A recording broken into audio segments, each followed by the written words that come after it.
അപ്പോസ്തലന്മാരുടെ പ്രവൃത്തികൾ 4-ാം അധ്യായം 11-12 വാക്യങ്ങൾ. വീട് പണിയുന്നവരായ നിങ്ങൾ തള്ളിക്കളഞ്ഞിട്ട് കോടിന്റെ മൂലക്കല്ലായി തീർന്ന കല്ല് ഇവൻ തന്നെ. മറ്റൊരുത്തിനും രക്ഷയില്ല. നാം രക്ഷിക്കപ്പെടുവാൻ ആകാശത്തിന്റെ കീഴിൽ മനുഷ്യരുടെ ഇടയിൽ നൽകപ്പെട്ട വേറൊരു നാമവും ഇല്ല. സാധാരണ നിലയിൽ നമ്മൾ ഈ വാക്യം വായിക്കുമ്പോൾ പല സന്ദർഭങ്ങളിലും ഈ വചനം നമ്മളുടെ ജീവിതത്തിലേക്ക് നമ്മൾ കൊണ്ടുവരും. ഞാൻ തള്ളിക്കളയപ്പെട്ടൊരു കല്ലായിരുന്നു, ഞാൻ പലയിടത്തും റിജക്റ്റഡ് ആയിരുന്നു, പക്ഷെ ഇന്ന് എൻ്റെ കർത്താവ് എന്നെ ഒരു മൂലക്കല്ലാക്കി മാറ്റി. എത്ര പേര് അങ്ങനെ ചിന്തിച്ചിട്ടുണ്ട്? എന്നാൽ വീട് പണിയുന്നവർ തള്ളിക്കളഞ്ഞ കല്ല് മൂലക്കല്ലായി മാറിയത് യഥാർത്ഥത്തിൽ നമ്മുടെ വാഴ്ത്തപ്പെട്ട കർത്താവായ യേശു ക്രിസ്തുവാണ്.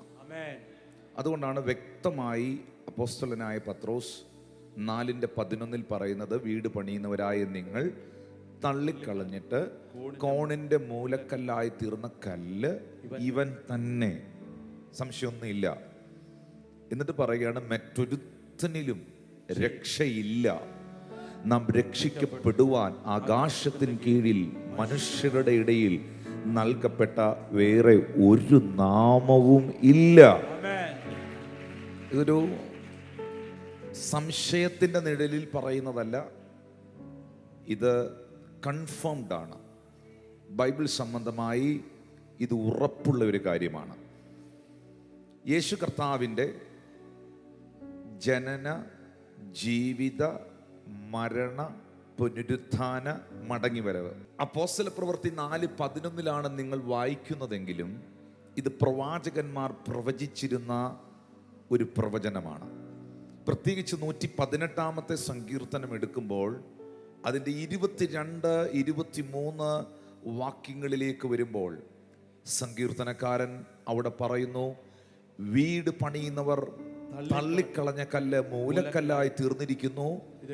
ഇത് യഹോവയാൽ സംഭവിച്ചു, നമ്മുടെ ദൃഷ്ടിയിൽ ഇത് ആശ്ചര്യവും ആയിരിക്കുന്നു. എനിക്ക് ഈ അപ്പോസ്തല പ്രവൃത്തി 4:11 അറിയുന്നതിന് മുമ്പ് ഈ 118-ാം സങ്കീർത്തനത്തിൻ്റെ 22-ാം വാക്യം ഞാനും പ്രാർത്ഥിച്ചിട്ടുണ്ട്. കർത്താവേ, ഇത് മനുഷ്യന്റെ ദൃഷ്ടിയിൽ ആശ്ചര്യമായിരിക്കുന്നു, ഇത് യഹോവയാൽ സംഭവിച്ചതാണ്.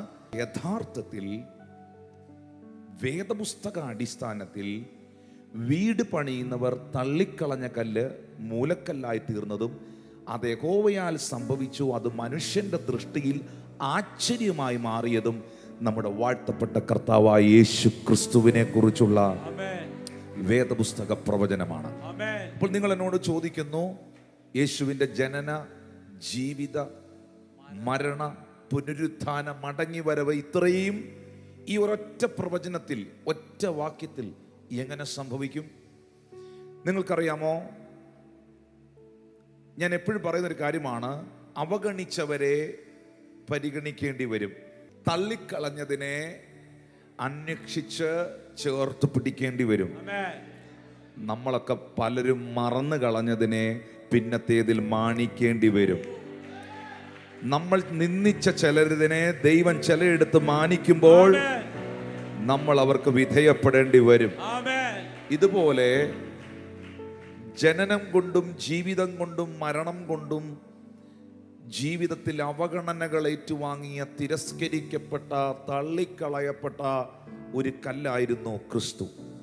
വീട് പണിയുന്നവരായ നിങ്ങൾ തള്ളിക്കളഞ്ഞ കല്ല് മൂലക്കല്ലായി മാറി.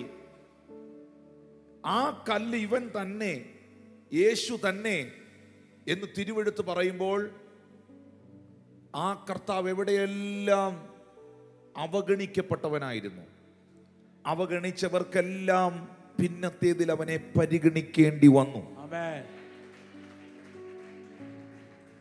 ആ കല്ലിനെ ആരെല്ലാം തള്ളിക്കളഞ്ഞു? തള്ളിക്കളഞ്ഞ പലർക്കും ആ കല്ലിനെ അന്വേഷിച്ചു വന്ന് ചേർത്ത് പിടിക്കേണ്ടി വന്നു. ആരെല്ലാം ആ കല്ലിനെ അപമാനിച്ചു, അപമാനിച്ചവർക്കെല്ലാം ക്രിസ്തുവാകുന്ന കല്ലിനെ പിന്നത്തേതിൽ മാനിക്കേണ്ടി വന്നു. ഹല്ലേലൂയ. ഹല്ലേലൂയ. ഒന്ന് കൊരിന്ത്യർക്ക് എഴുതിയ ലേഖനത്തിൽ കൊരിന്ത്യ സഭയോട് 3-ാം അധ്യായത്തിന്റെ 11, 12, 13 വാക്യങ്ങളിൽ പൗലോസ് അപ്പോസ്തലൻ പറയുന്നത് പോലെ യേശു ക്രിസ്തു ഇട്ടിരിക്കുന്ന അടിസ്ഥാനമല്ലാതെ മറ്റൊന്നിടുവാൻ ആർക്കും കഴിയുകയില്ല. ആ കല്ല് അടിസ്ഥാനമുള്ള കല്ലായി മാറി. വായികൾ തുറന്ന് പറയാമോ? തള്ളിക്കളയപ്പെട്ട കല്ല്, ക്രിസ്തുവാകുന്ന കല്ല് അടിസ്ഥാനമായ കല്ലായി മാറി. ആ കല്ലിൻ മുകളിലാണ്, ആ അടിസ്ഥാനത്തിന്റെ മുകളിലാണ് നമ്മുടെ ക്രിസ്തീയ ജീവിതത്തെ നമ്മൾ ബിൽഡപ്പ് ചെയ്യേണ്ടത്. നമ്മൾ ഒരു പക്ഷേ ഇന്നിവിടെ ആരാധനയിൽ പങ്കെടുക്കുമ്പോൾ, ഈ ശുശ്രൂഷയിൽ പങ്കെടുക്കുമ്പോൾ വ്യത്യസ്തമായ ആവശ്യങ്ങൾ, വ്യത്യസ്തമായ പ്രാർത്ഥനാ വിഷയങ്ങൾ, വ്യത്യസ്തമായ അനുഭവങ്ങളൊക്കെ നിങ്ങൾക്കുണ്ടായെന്ന് വരാം. പക്ഷേ നിങ്ങളുടെ ക്രിസ്തീയ ജീവിതം, നിങ്ങളുടെ വിശ്വാസ ജീവിതം നിലനിൽക്കുന്ന ജീവിതമായി, നിലവാരമുള്ള ജീവിതമായി മാറണമെങ്കിൽ മത്തായി സുവിശേഷം 7-ാം അധ്യായത്തിന്റെ 24 മുതലുള്ള വാക്യങ്ങളിൽ യേശു കർത്താവ് പറഞ്ഞതുപോലെ, എൻ്റെ വചനങ്ങളെ കേട്ട് ചെയ്യുന്നവനൊക്കെയും പാറമേൽ വീട് പണിത ബുദ്ധിയുള്ള മനുഷ്യനോട് തുല്യനാകുന്നു. 25-26 വാക്യങ്ങളിൽ പറയുന്നു, വൻമഴ ചൊരിഞ്ഞു, നദികൾ പൊങ്ങി, കാറ്റടിച്ചു, ആ വീടിന്റെ മേൽ അലച്ചു, അത് പാറമേൽ അടിസ്ഥാനമുള്ളതാകയാൽ വീണില്ല. 25-ാമത്തെ വാക്യത്തിൽ ഞാൻ നിൽക്കുകയാണ്, അത് പാറമേൽ അടിസ്ഥാനമുള്ളതാകയാൽ വീണില്ല. പ്രിയപ്പെട്ടവരെ, വീണില്ലെന്നല്ല, വീഴത്തില്ല. ഒന്ന് എത്ര പേർക്ക് ദൈവത്തെ സ്തുതിക്കാനായി കഴിയും? യേശു ക്രിസ്തുവാകുന്ന പാറമേൽ നിൽക്കുന്ന ഒരാളാണ് നിങ്ങളെങ്കിൽ, ഞാൻ നിങ്ങളോട് തിരുവെഴുത്തുകളുടെ അടിസ്ഥാനത്തിൽ പറയുന്നു, യേശു ക്രിസ്തുവാകുന്ന പാറമേൽ നിൽക്കുന്നതിനെ ഈ ലോകത്തിലെ ഒരു ശക്തികൾക്കും വീഴ്ത്താൻ കഴിയുകയില്ല. യേശു ക്രിസ്തുവാകുന്ന പാറമേൽ നിൽക്കുന്നതിന് വൻമഴ ഉണ്ടാകും, ചിലപ്പോൾ നദികൾ പൊങ്ങും, കാറ്റടിക്കും, വീഴുമെന്നാണ് നിന്റെ ചിന്ത. പക്ഷെ വീഴുകയില്ല എന്നാണ് വചനം പറയുന്നത്. എന്നെ കേൾക്കുന്ന പ്രിയപ്പെട്ടവരെ, എന്നാൽ മണലിന്റെ മേൽ പണിതാൽ, ബുദ്ധിയിൽ പണിതാൽ, ചിന്തയിൽ പണിതാൽ, ജഡത്തിൽ പണിതുയർത്തിയാൽ, നമ്മുടെ ഇഷ്ടങ്ങളിൽ പണിതുയർത്തിയാൽ, നമ്മുടെ സ്വന്തം വിചാരങ്ങളിലും ബുദ്ധികളിലും പണിതുയർത്തിയാൽ ഒരുപക്ഷെ അതിന്റെ വീഴ്ച വലുതായിരിക്കും. യഥാർത്ഥമായി യേശുവിനെ രക്ഷിതാവും കർത്താവുമായി സ്വീകരിച്ച് പിതാവിന്റെയും പുത്രന്റെയും പരിശുദ്ധാത്മാവിന്റെ നാമത്തിൽ ദൈവത്തിന്റെ കൽപ്പന അനുസരിച്ച്, ദൈവത്തിന്റെ മാറ്റമില്ലാത്ത വചനത്തിൽ വിശ്വസിച്ച്, ദൈവിക വിശുദ്ധിയിൽ ജീവിതത്തെ സമർപ്പിച്ച്, കർത്താവുമായിട്ടുള്ള ബന്ധത്തിൽ ആഴമേറിയ ബന്ധം പുലർത്തുന്ന ഒരു വ്യക്തിയെ ഈ ലോകത്തിന്റെ ഏതെല്ലാം കാറ്റുകൾ അടിച്ചാലും, ഏതെല്ലാം തിരമാലകൾ പൊങ്ങിയാലും, വൻമഴ ചൊരിഞ്ഞാലും അത് വീഴത്തില്ല. നമുക്ക് വേണ്ടത് പാറമേൽ അടിസ്ഥാനമിട്ടതാണ്. പാറമേൽ അടിസ്ഥാനം എന്ന് പറയുമ്പോൾ വേദപുസ്തകം പറയുന്നു, ആ പാറ എൻ്റെ മൂലക്കല്ലാകുന്ന ക്രിസ്തുവാണ്. ആ പാറ ക്രിസ്തുവാകുന്ന പാറയാണ്. അതിനകത്ത് നിൽക്കുന്ന വിശ്വാസിയെ, ആ പാറമേൽ കാലുകളെ ഉറപ്പിച്ച ദൈവപൈതലേ, ഹല്ലേലൂയ. ബൈബിൾ പറയുന്നു, അവൻ എന്നെ കുഴഞ്ഞ ചേറ്റിൽ നിന്നും കയറ്റി എന്നെ പാറമേൽ നിർത്തി, എന്റെ നാവിൽ അവൻ എനിക്കൊരു പുതിയ പാട്ട് തന്നു എന്ന് വായിക്കുന്നത് പോലെ ക്രിസ്തുവിൽ നിലനിൽക്കുന്ന ദൈവമക്കൾ ശബ്ദമുയർത്തി ദൈവത്തിന് സ്തോത്രം ചെയ്യാം. Jesus Christ is the foundation. Jesus Christ is the cornerstone. Yesu ക്രിസ്തുവാണ് അടിസ്ഥാന കല്ല്. യേശു ക്രിസ്തുവാണ് മൂലക്കല്ല്. ഹല്ലേലൂയ. വേദപുസ്തകം പറയുന്നുണ്ട്, ക്രിസ്തു എന്ന അടിസ്ഥാന കല്ലിന്മേൽ, ക്രിസ്തു എന്ന മൂലക്കല്ലിന്മേൽ അപ്പോസ്തലന്മാർ, പ്രവാചകന്മാർ എന്ന കല്ലുകളെ ചേർത്ത് വെച്ച് ദൈവം തന്റെ സഭയെ പണിതുയർത്തുന്നു. എന്റെ മെസ്സേജിൽ ഏറ്റവും പ്രധാനപ്പെട്ട ഒരു കാര്യം, യേശു ക്രിസ്തു എവിടെയെല്ലാം തള്ളിക്കളയപ്പെട്ട കല്ലായിരുന്നു. വീട് പണിയുന്നവരായ നിങ്ങൾ തള്ളിക്കളഞ്ഞ കല്ല് മൂലക്കല്ലായി മാറി എന്ന് എഴുതിയിരിക്കുമ്പോൾ, എവിടെയൊക്കെയാണ് യേശു കർത്താവ് റിജക്റ്റഡ് ആയത്? ജീവിതത്തിൽ എവിടെങ്കിലുമൊക്കെ റിജക്ഷൻ അനുഭവിച്ചവരുന്ന കൈ ഉയർത്താവ്. റിജക്ഷൻ എന്ന് പറഞ്ഞാൽ തിരസ്കരണങ്ങൾ, തള്ളപ്പെടലുകൾ, ഒറ്റപ്പെടലുകൾ അനുഭവിച്ചവരുന്ന കരങ്ങൾ ഉയർത്താവും.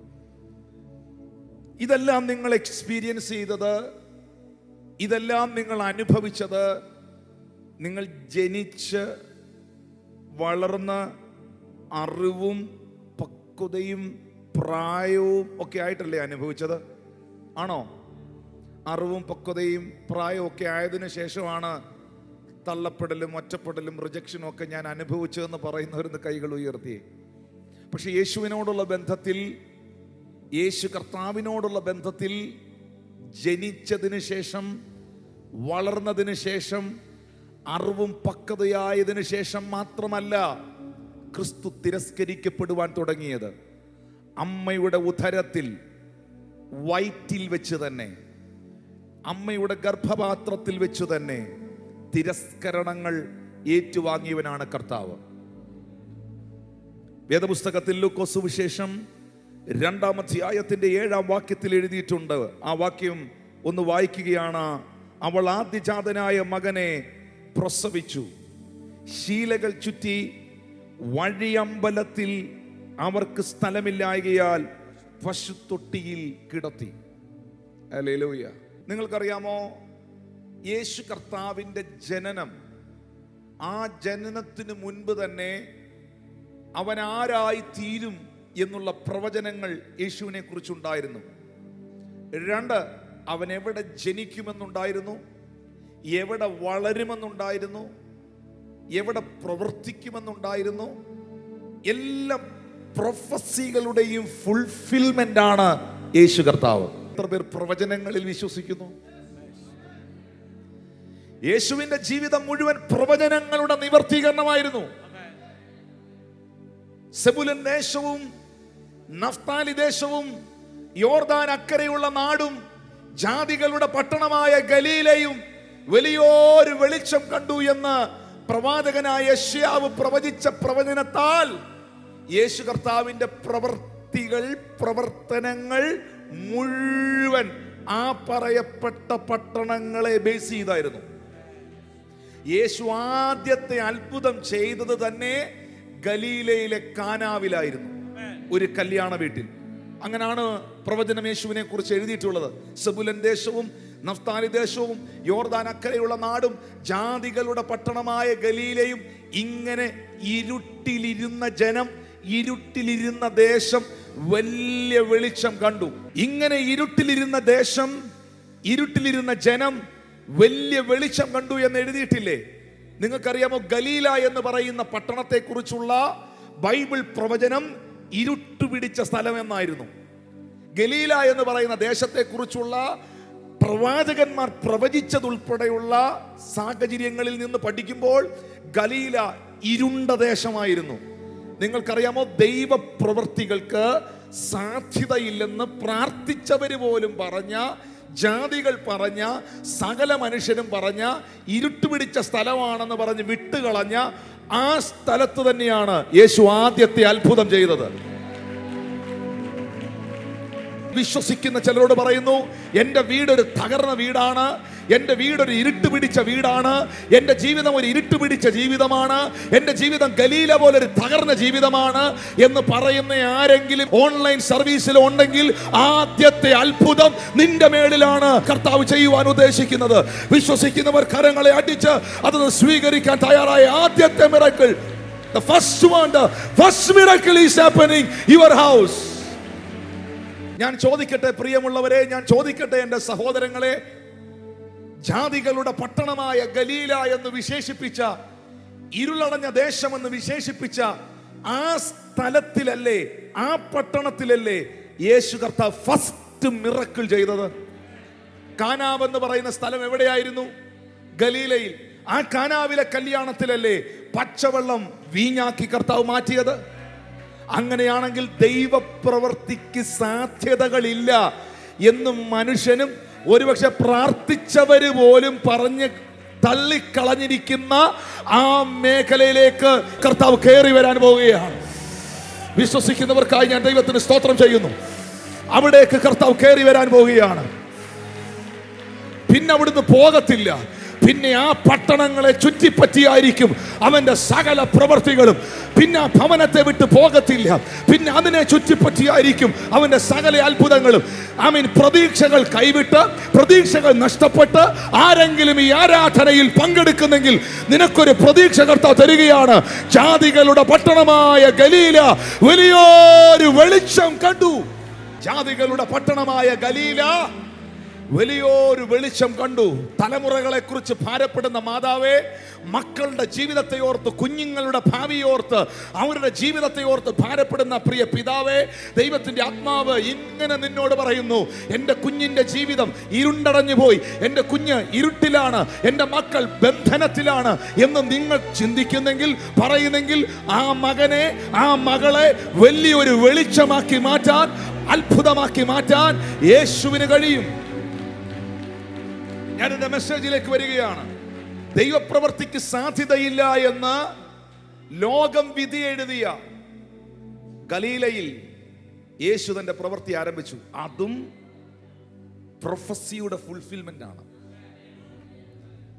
ജനിക്കേണ്ടത് എവിടെയാണ്? ജനിക്കേണ്ടത് എവിടെയാണ്? മീഖായുടെ പ്രവചന പുസ്തകം 5-ാം അധ്യായത്തിന്റെ 2-ാം വാക്യത്തിൽ, നീയോ ബെത്ലഹേം എഫ്രാത്തേ, നീ യഹൂദ സഹസ്രങ്ങളിൽ ചെറുതായിരുന്നാലും ഇസ്രായേലിന് അധിപതിയായിരിക്കേണ്ടവൻ എനിക്ക് നിന്നിൽ നിന്ന് ഉത്ഭവിച്ചു വരും. ഇസ്രായേലിന്, ലോക ജനതയ്ക്ക്, മാനവകുലത്തിന് അധിപതിയായിരിക്കേണ്ടവൻ ഉത്ഭവിച്ചു വരുന്ന സ്ഥലമാണ് ബെത്ലഹേം. ഹല്ലേലൂയ. യേശു ബെത്ലഹേമിൽ ജനിക്കുമെന്നുള്ളത് മീഖ പ്രവചിച്ച പ്രവചനമാണ്. യേശുവിന്റെ ജനനം പ്രവചനങ്ങളുടെ നിവർത്തീകരണമാണ്. യേശുവിന്റെ ജീവിതം പ്രവചനങ്ങളുടെ നിവർത്തീകരണമാണ്. യേശുവിന്റെ മരണം പ്രവചനങ്ങളുടെ നിവർത്തീകരണമാണ്. യേശുവിന്റെ അടക്കം എല്ലാം ഒത്തിരി എക്സ്പ്ലെയിൻ ചെയ്യാനുണ്ട്. അടക്കം എൻ്റെ പരിശുദ്ധനെ ഞാൻ ദ്രവത്വം കാണുവാൻ സമ്മതിക്കത്തില്ല എന്നൊരു പ്രൊഫസി, പ്രവചനം യേശുവിനെ കുറിച്ചുണ്ടായിരുന്നു. പ്രവാചകന്മാർ പ്രവചിച്ചതാണ്. അവന്റെ അടക്കം സമ്പന്നന്മാരോടുകൂടെയായിരുന്നു എന്നൊരു പ്രവചനം യേശുവിനെ കുറിച്ചുണ്ടായിരുന്നു. കുറുനരികൾക്ക് കുഴിയും പറവകൾക്ക് ആകാശവും ഈ ഭൂമിയിലുണ്ട്, മനുഷ്യപുത്രന് തലചായ്ക്കുവാൻ ഇടമില്ല എന്ന് പറഞ്ഞ കർത്താവായ യേശു മശിഹായെ അടക്കിയത് എവിടെയാണെന്നറിയാവോ? ഒരു മിനിസ്റ്ററിന്റെ, ഒരു മന്ത്രിയുടെ, അന്നത്തെ കാലത്തെ ക്യാബിനറ്റ് പദവിയുള്ള ഒരു മന്ത്രിയുടെ, ആരെയും വെച്ചിട്ടില്ലാത്ത പൂന്തോട്ടത്തിനകത്തുള്ള, ഗാർഡനകത്തുള്ള അരുമത്യയിലെ മന്ത്രിയായ ജോസഫിന്റെ കല്ലറയിലാണ് യേശുവിനെ അടക്കിയത്. കാരണം അവിടെ അല്ലാതെ വേറെ എങ്ങും അടക്കാൻ പറ്റുകയില്ല. കാരണം പ്രവചനം കിടക്കുകയാണ്, അവനെ അടക്കിയത് സമ്പന്നന്മാരോടുകൂടെയായിരുന്നെന്ന്. 2, ആ കല്ലറയ്ക്കുള്ള പ്രത്യേകത, അത് മണ്ണിൽ വെട്ടിയ കല്ലറയല്ലായിരുന്നു, അത് കല്ലിനകത്ത് വെട്ടിയ കല്ലറയിലായിരുന്നു. മൺതരികൾ ആ കല്ലറയിലില്ലായിരുന്നു. കാരണം എൻ്റെ പരിശുദ്ധനെ ഞാൻ ദ്രവത്വം കാണുവാൻ സമ്മതിക്കുകയില്ല. ഏതെങ്കിലും ഒരു വാഗ്ദത്തം നിന്റെ മേളിൽ ഉണ്ടെങ്കിൽ, ഏതെങ്കിലും ഒരു പ്രോമിസ് നിന്റെ മേലുണ്ടെങ്കിൽ, കാലങ്ങൾ എത്ര പിന്നിട്ടാലും, കാലഘട്ടങ്ങൾ എത്ര മാറിത്തിരിഞ്ഞാലും, പറഞ്ഞ വാക്കുകൾ ദൈവം മാറ്റി പറയത്തില്ല. ആ വാഗ്ദത്തങ്ങളെ അവൻ നിവർത്തിക്കും എന്ന് വിശ്വസിക്കുന്നവർക്ക് ഞാൻ ദൈവത്തെ സ്തുതിക്കുകയാണ്. ഇങ്ങനെ ജനന, ജീവിത, മരണ, പുനരുത്ഥാനം മുഴുവൻ പ്രവചനങ്ങളാണ്, പ്രവചനങ്ങളുടെ നിവർത്തീകരണമാണ്. അപ്പൊ ഞാൻ ചിന്തിച്ചു വീട് പണിയുന്നവർ തള്ളിക്കളഞ്ഞ കല്ല് മൂലക്കല്ലായി തീർന്നിരിക്കുന്നു. ഇത് യഹോവയാൽ സംഭവിച്ചിരിക്കുന്നു. മനുഷ്യന്റെ ദൃഷ്ടിയിൽ ആശ്ചര്യമായിരിക്കുന്നു. കർത്താവേ, അങ്ങനെയാണെങ്കിൽ യേശു കർത്താവിന്റെ എൻറ്റയർ ദ ലൈഫ് ഈ ഭൂമിയിൽ തിരസ്കരണങ്ങൾ, തള്ളപ്പെടലുകളായിരുന്നല്ലോ. അപ്പോഴാണ് ദൈവത്തിന്റെ പരിശുദ്ധാത്മാവ് തന്റെ വചനത്തിലൂടെ എന്നെ അറിയിച്ചത്, മോനെ, നിങ്ങളൊക്കെ ജനിച്ചതിന് ശേഷമല്ലേ, ഈ ഭൂമിയിൽ പലരും ജനിച്ച് പ്രായവും പക്വതയായതിനു ശേഷമല്ലേ അവർക്കെന്നെ ഇഷ്ടമല്ലെന്നും ഇവർക്കെന്നെ ഇഷ്ടമല്ലെന്നും അവരെന്നെ തള്ളിയെന്നും ഇവരെന്നെ ഒറ്റപ്പെടുത്തിയെന്നും ഒക്കെ മനസ്സിലായത്. പക്ഷെ എൻ്റെ പുത്രനില്ലേ, എൻ്റെ മകൻ, എൻ്റെ ഏകജാതനായ മകൻ, മറിയത്തിന്റെ ഉദരത്തിന്റെ പരിമിതികളിൽ തുടങ്ങിയതാണ് അവനോടുള്ള തിരസ്കരണങ്ങൾ. വേദപുസ്തകത്തിൽ ലൂക്കോസ് 2:7 പറയുന്നു, വഴിയമ്പലത്തിൽ അവർക്ക് സ്ഥലമില്ലായകയാൽ, വഴിയമ്പലത്തിൽ അവർക്ക് സ്ഥലമില്ലായകയാൽ. ബാക്കി എല്ലാവർക്കും വഴിയമ്പലത്തിൽ ഇടമുണ്ട്. എന്താണ് ഈ വഴിയമ്പലത്തിന്റെ ചരിത്രം? ഈ ജോസഫിന്റെ നാടാണ് ബേത്ലഹേം. ആരുടെ നാടാ? ജോസഫിന്റെ നാടാണ്. പക്ഷേ ജോസഫിന്റെ ഇപ്പോഴത്തെ ഭവനവും അന്നത്തെ ഭവനവും ഇപ്പോഴും ഉണ്ട്. ആ വീട് ആർക്കിയോളജിക്കൽ സൈറ്റാണ്, അവരവിടെ കീപ്പ് ചെയ്തിട്ടുണ്ട്. ജോസഫിന്റെ അന്നത്തെ ആ ഭവനവും ജോസഫിന്റെ കാർപ്പൻ്റർ ഷോപ്പ്, തടിപ്പണിക്കാരനായിരുന്നു. ആ പണിശാലകളെല്ലാം നസ്രയത്തിലായിരുന്നു. ഈ നസ്രയത്തിൽ നിന്ന് 80 മൈൽ ദൂരമുണ്ട് ബെത്ലഹേമിലേക്ക്. അപ്പോൾ ഈ യാത്രയിൽ, ഈ 80 മൈലുള്ള ഈ യാത്രയിൽ, 80 മൈൽ എന്ന് പറഞ്ഞാൽ 128 കിലോമീറ്റർ ഉണ്ട്. 128 കിലോമീറ്റർ നസ്രയത്തിൽ നിന്ന് ബെത്ലഹേമിലേക്ക്. ആ യാത്രാമധ്യയിൽ യേശു കർത്താവിന് ജനിക്കുവാനുള്ള സമയമായപ്പോൾ മറിയത്തിന് കുഞ്ഞിനെ പ്രസവിക്കുവാനുള്ള പെയിൻ തുടങ്ങിയപ്പോൾ, ഈ അന്നത്തെ കാലത്ത് ഇന്നത്തെ പോലെ നമ്മളിപ്പോൾ ട്രാവൽ ചെയ്യുമ്പം പല ആളുകൾ ലോങ് ജേർണി പോവുകയാണെങ്കിൽ അവർ ഹോട്ടലുകൾ എടുത്ത് താമസിക്കും, എന്നിട്ട് അടുത്ത ദിവസം യാത്ര ചെയ്യും. അന്ന് കഴുതപ്പുറത്തും കുതിരപ്പുറത്തുമൊക്കെ യാത്ര ചെയ്യുന്നവർക്ക് ഇടത്താവളങ്ങൾ ഉണ്ടായിരുന്നു. ഇടത്താവളങ്ങൾ.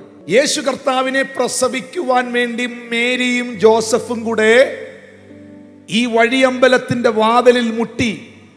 ആ ഇടത്താവളത്തിന്റെ വാതിലിൽ മുട്ടിയപ്പോ അതിൻ്റെ നടത്തിപ്പുകാരൻ പറഞ്ഞു, ഇതിനകത്ത് ഫുള്ളാണ്, ഇതിനകത്ത് സ്ഥലമില്ല എന്ന് പറഞ്ഞു. അടുത്ത സ്ഥലം പിടിക്കാൻ സമയമില്ല. പെട്ടെന്ന് അവർ നോക്കുമ്പോൾ ഈ ഹോട്ടലിൽ, ഈ വഴിയമ്പലത്തിൽ പാർത്തിരിക്കുന്ന പലരുടെയും, ജോസഫിന്റെ ഉൾപ്പെടെ, കഴുതയും കുതിരകളെ കെട്ടിയിരിക്കുന്ന ഒരു പശുശാല പോലെ ഒരു ക്രമീകരണം അവിടെ ആ വഴിയമ്പലത്തിനുണ്ട്. അവിടെ യേശുവിനെ കിടത്തി എന്ന് വേദപുസ്തകം പറയുന്നു. എന്റെ മെസ്സേജ് ഇതാണ്: വഴിയമ്പലത്തിനകത്ത് എല്ലാവർക്കും സ്ഥലം ഉണ്ടായിരുന്നു. മറിയത്തെയോ ജോസഫിനെയോ അവർക്ക് അഡ്ജസ്റ്റ് ചെയ്യാമായിരുന്നു. പക്ഷേ വേറൊരു പ്രശ്നം ഉണ്ടായിരുന്നു അന്നത്തെ സമയത്ത്. ആ പ്രശ്നം നാട്ടുകാരടിച്ചിറക്കിയ ഒരു കഥയാണ്. ആ കഥ മറിയത്തിന് അനുകൂലമല്ലായിരുന്നു. വിവാഹിതയാകുന്നതിന് മുൻപ്, അവിവാഹിതയായിരുന്നപ്പോൾ, കൂടി വരും മുൻപേ അവൾ ഗർഭവതിയായി. ഒരു സ്ത്രീ ഗർഭവതിയായാൽ 8 മാസം 9 മാസം 7 മാസം ഒക്കെ കഴിയുമ്പോൾ പറയണ്ട, കാണുന്ന ആളുകൾക്ക് അറിയാൻ പറ്റും. ലോകസഹജമാണ്. ഹല്ലേലൂയ. അപ്പോൾ നാട്ടുകാരുടെ ഇടയുടെ എല്ലാം ഒരു കുശുകുശുപ്പ്.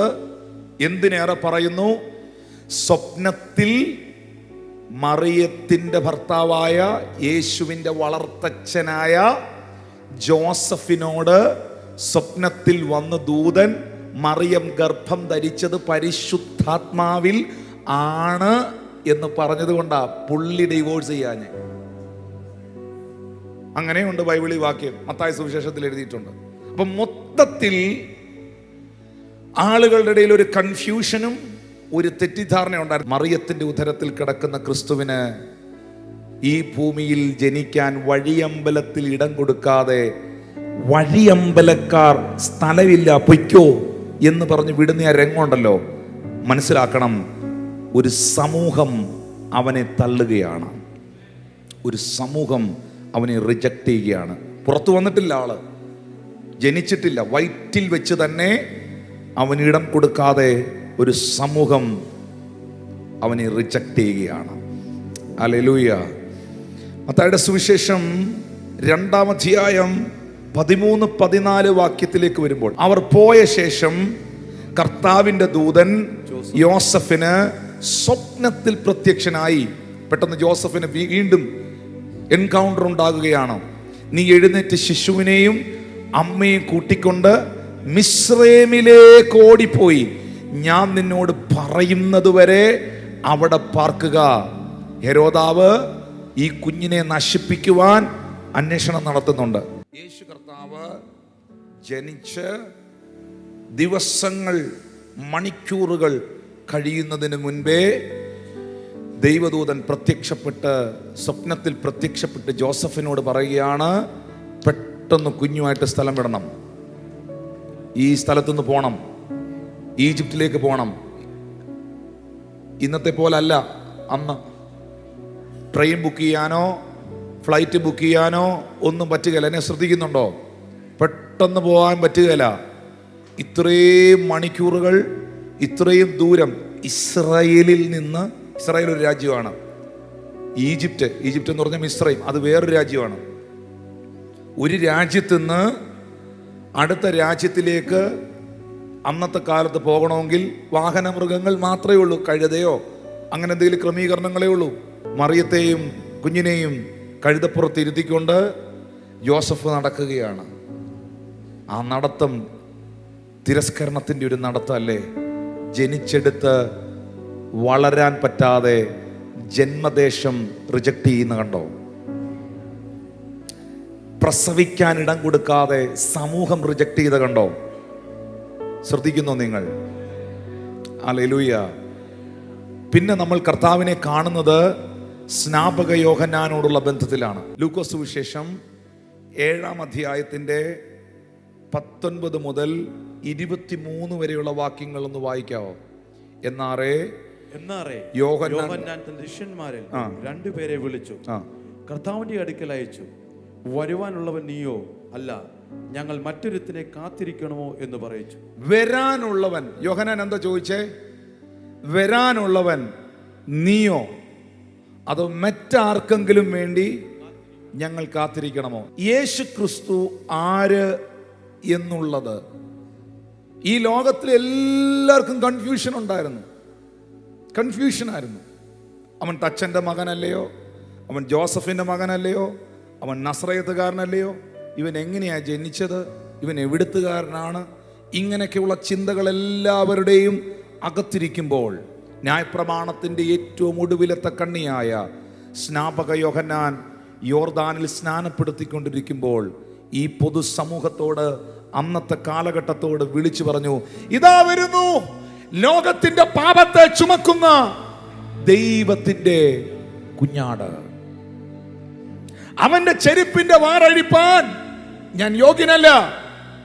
ഞാൻ നിങ്ങളെ യോർദാനിൽ ഈ വെള്ളത്തിൽ സ്നാനം കഴിപ്പിക്കുമ്പോൾ അവനോ നിങ്ങളെ പരിശുദ്ധാത്മാവിനാലും അഗ്നിയാലും സ്നാനം കഴിപ്പിക്കും. വീശുമുറം അവന്റെ കയ്യിലുണ്ട്.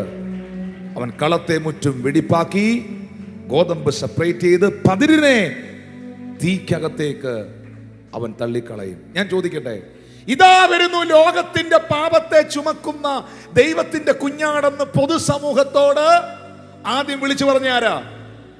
സ്നാപക യോഹന്നാൻ. ഇതേ യോഹന്നാനെ ഹെരോദാവ് കാരാഗ്രഹത്തിലാക്കി, തടവറയിലാക്കി, പ്രതികൂലത്തിലൂടെ പോയി, ഈ പുള്ളി പ്രശ്നത്തിലൂടെ പോയി, പ്രതിസന്ധിയിലൂടെ പോയി, മരണത്തെ മുന്നിൽ കണ്ടു. ഉടനെ ഈ മനുഷ്യൻ തന്റെ ശിഷ്യന്മാരെ വിളിച്ചിട്ട് ആളയപ്പിച്ചിട്ട് ചോദിക്കുകയാണ്, പുള്ളിയോടൊന്ന് പോയി ചോദിക്ക്, ആ യേശു എന്ന് പറഞ്ഞില്ലേ, ഞാൻ സ്നാനപ്പെടുത്തിയ കുറച്ച് നാളുകൾക്ക് മുമ്പ് ഞാൻ സ്നാനപ്പെടുത്തിയ പുള്ളിയില്ലേ, പുള്ളിയോടൊന്ന് പോയി ചോദിച്ചേച്ചു വാ, വരാനുള്ളവൻ പുള്ളി തന്നെ ആയിരുന്നു എന്ന്. വരാനുള്ളവൻ നീയോ, അതോ ഞങ്ങൾ മറ്റൊരുത്തനെ കാത്തിരിക്കണം? അപ്പോ യേശുവിനെ കുറിച്ച് ഒന്നാമത് സാക്ഷ്യം പറഞ്ഞ സ്നാപക യോഹന്നാനും യേശുവിനെ തള്ളി. ശരിക്കും തള്ളിയല്ലേ? 21-ാം വാക്യത്തിൽ യേശു അതിന് ഉത്തരം പറഞ്ഞ എന്നാന്നറിയോ? ആ നാഴികയിൽ ഈ സംശയരോഗികൾ അവിടെ വന്ന് പറഞ്ഞ, ഈ സംശയരോഗികൾ ഉറക്കെ പറയണം, ഈ സംശയരോഗികൾ അവിടെ വന്ന് നിൽക്കുമ്പോൾ ആ നാഴികയിൽ യേശു കർത്താവ് എന്ത് ചെയ്തു? അവിടെ നിന്ന ദണ്ഡനങ്ങളും ദുരാത്മാക്കളും പിടിച്ച എല്ലാത്തിനെ, കുരുടന്മാരെല്ലാം ഇനി വരാൻ പറഞ്ഞു. യോഹന്നാന്റെ ശിഷ്യന്മാർ കണ്ണു തുറന്ന് കണ്ടോളാൻ പറഞ്ഞു. പ്രാർത്ഥിച്ചു. കുരുടന്റെ കണ്ണങ്ങ് തുറന്നു. ചെകിടന്മാരെല്ലാം ഇനി വരാൻ പറഞ്ഞു. ചെകിടന്മാരെ മുന്നിൽ കൊണ്ടുവന്നു. കൈവച്ച് പ്രാർത്ഥിച്ചു. യോഹന്നാന്റെ ശിഷ്യന്മാർ നോക്കി നിൽക്കുമ്പോൾ ചെകിടന്മാരുടെ ചെവിയെല്ലാം തുറന്നു. 22-ാമത്തെ വാക്യത്തിൽ ഇവരോട് പറഞ്ഞു, കുരുടർ കാണുന്നു, മുടന്തർ നടക്കുന്നു, കുഷ്ഠരോഗി ശുദ്ധമായി തീരുന്നു, ചെകിടർ കേൾക്കുന്നു, മരിച്ചവർ ഉയർത്തെഴുന്നേൽക്കുന്നു, ദരിദ്രരോട് സുവിശേഷം അറിയിക്കുന്നു. നിങ്ങൾ ഈ കാണുകയും കേൾക്കുകയും ചെയ്യുന്നത് യോഹന്നാനെ പോയി അറിയിക്കുക. എന്നിട്ട് 23-ാമത്തെ വാക്യത്തിലാണ് ഈ മെസ്സേജുമായിട്ട് ഇത് കണക്ട് ആകുന്നത്. യേശു പറഞ്ഞു, എന്നാൽ എങ്കിൽ ഇടറിപ്പോകാത്തവൻ. അപ്പൊ യോഹന്നാൻ എന്തു പറ്റി? ആരാ യേശുവിനെ കുറിച്ച് ഒന്നാമത് സാക്ഷ്യം പറഞ്ഞത്? ജീവനുള്ള ദൈവത്തിന്റെ കുഞ്ഞാടെന്ന് പറഞ്ഞത്. അവന്റെ ചെരുപ്പിന്റെ വാറഴിപ്പാൻ പോലും ഞാൻ യോഗ്യനല്ലെന്ന് പറഞ്ഞത്. പക്ഷെ പ്രതിസന്ധിയുടെ നടുവിൽ, വെല്ലുവിളിയുടെ നടുവിൽ, കഷ്ടതയുടെ നടുവിൽ പുള്ളിയും സംശയിച്ചു പോയി, പുള്ളിയും തെറ്റിദ്ധരിച്ചു പോയി. പ്രിയപ്പെട്ടവരെ, പിശാച് ഒരിക്കലും നമ്മുടെ ലൈഫിനെ ആ നിലയിൽ കൊണ്ടുപോകരുത്, ഇടറിപ്പോകരുത്. വിശ്വാസത്തിലും ദൈവത്തിന്റെ കൃപയിലും ഉറച്ചു നിൽക്കണം. ഒന്ന് കൈകൾ അടിച്ചത്. വിശ്വാസത്തിലും ദൈവത്തിന്റെ കൃപയിലും. ആദ്യം ബൈബിളിൽ എഴുതിയിട്ടുണ്ട്, ആദ്യ വിശ്വാസം അവസാനത്തോളം കാത്തു സൂക്ഷിക്കുന്നവൻ രക്ഷിക്കപ്പെടുവാൻ ഇടയാകും. ഏറ്റവും അവസാനം വരെയും. ഒരു കാലഘട്ടത്തിൽ ഭയങ്കര സംഭവമായിരുന്നു. ഒരു കാലഘട്ടത്തിൽ ഹെരോദാവിനെ വിറപ്പിച്ചവനായിരുന്നു, ഏലിയാവിന്റെ ആത്മാവോടുകൂടെ വന്നവനായിരുന്നു എന്നൊന്നും പറയുന്നതിലല്ല കാര്യം. നിന്റെ ഊർജ്ജശ്വാസം പോകുന്നത് വരെയും, നീ ഈ ഭൂമിയിൽ നിൽക്കുന്ന അവസാന നിമിഷം വരെയും കർത്താവിലുള്ള വിശ്വാസത്തിൽ, ദൈവത്തിന്റെ കൃപയിൽ തെല്ലും ഇടറിപ്പോകാതെ അഭിഷേകത്തിൽ, ആത്മനിറവിൽ നിലനിൽക്കുവാൻ ദൈവത്തിന്റെ ആത്മാവ് സഭയോട്, എന്നെ കാണുന്ന പ്രിയപ്പെട്ടവരോട് ആലോചന അറിയിക്കുകയാണ്. വരാനുള്ളവൻ നീ തന്നെയാണോ? അതോ ഇനി വേറെ ആർക്കെങ്കിലും വേണ്ടി ഞങ്ങൾ കാത്തിരിക്കണോ? ഞങ്ങളോട് ഇത് ചോദിക്കാൻ സ്നാപക യോഹന്നാൻ ഞങ്ങളെ വിട്ടതാണ്. കർത്താവ് ആ സ്നാപക യോഹന്നാൻ ഇടറിപ്പോകാൻ ആഗ്രഹിക്കുന്നില്ല കേട്ടോ. അതുകൊണ്ട് ഇടറിപ്പോകുന്നവൻ അങ്ങ് വോട്ടയെന്നല്ല, അവൻ ഇടറിപ്പോകാതിരിക്കാൻ വേണ്ടിയിട്ടാണ് ആ സ്പോട്ടിൽ നിന്ന് അന്ധനെയും കുരുടനെയും ചെകിടനെയും എല്ലാം വിളിച്ച് കർത്താവ് ഹീൽ ചെയ്തത്. എന്നിട്ട് പറഞ്ഞു, ഈ കാണുകയും ഈ കേൾക്കുകയും ചെയ്യുന്നത് യോഹന്നാനെ അറിയിക്കണം. കാരണം ഒരൊറ്റ വ്യക്തി പോലും സംശയിച്ച് തെറ്റിദ്ധരിച്ച് വിശ്വാസത്തിൽ നിന്ന് പോകരുത്. തെറ്റിദ്ധരിപ്പിക്കാൻ പിശാചുണ്ട് ഇവിടെ, തെറ്റിദ്ധരിപ്പിക്കാൻ സാത്താന്റെ ദൂതനുണ്ട് ഇവിടെ, തെറ്റിദ്ധരിപ്പിക്കാൻ അശുദ്ധാത്മാക്കൾ ഉണ്ട് ഇവിടെ. പക്ഷേ അതിന്റെ നടുവിൽ ഏറ്റുപറഞ്ഞ വിശ്വാസവും ഏറ്റെടുത്ത ദൈവകൃപയും പ്രാപിച്ച അഭിഷേകവും വിളിച്ചു പറഞ്ഞ ദൈവത്തിന്റെ ആ കൃപയുടെ വാക്കുകളും നിലനിർത്തണം.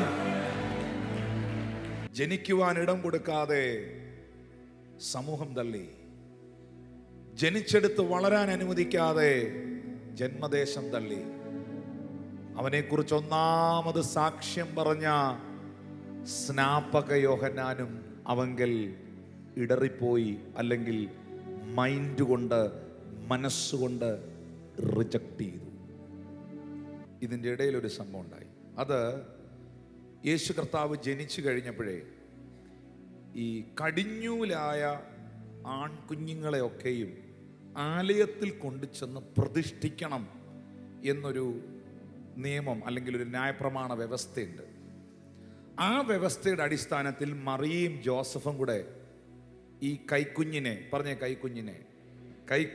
കൊണ്ട് ദൈവാലയത്തിലേക്ക് പോയി. ആ ദൈവാലയത്തിലേക്ക് പോകുമ്പോൾ അവിടെയും നിലനിൽക്കുന്നൊരു വ്യവസ്ഥ, ഈ ഒരു കുഞ്ഞിനെ, ഒരു ആൺകുഞ്ഞിനെ പ്രതിഷ്ഠിക്കുമ്പോൾ ഇന്ന കാര്യങ്ങൾ യാഗമാക്കണം എന്നുണ്ട്. ദേവാലയത്തിൽ കയറി ചെല്ലുമ്പോൾ അന്ന് വ്യവസ്ഥകളാണ്. ഇന്നാണ് നമ്മൾ കർത്താവിൻ്റെ സ്നേഹത്തിൽ നിൽക്കുന്നത്, കർത്താവിൻ്റെ കൃപയിൽ നിൽക്കുന്നത്. അന്ന് മുഴുവൻ നിയമങ്ങളാണ്. ആ നിയമത്തിൻ്റെ അടിസ്ഥാനത്തിൽ കുറുപ്രാവിൻ്റെ കുഞ്ഞുങ്ങളെങ്കിലും കൈ വേണം. ഇങ്ങനെയാണ് അതിൻ്റെ ബിബ്ലിക്കൽ ബേസ്.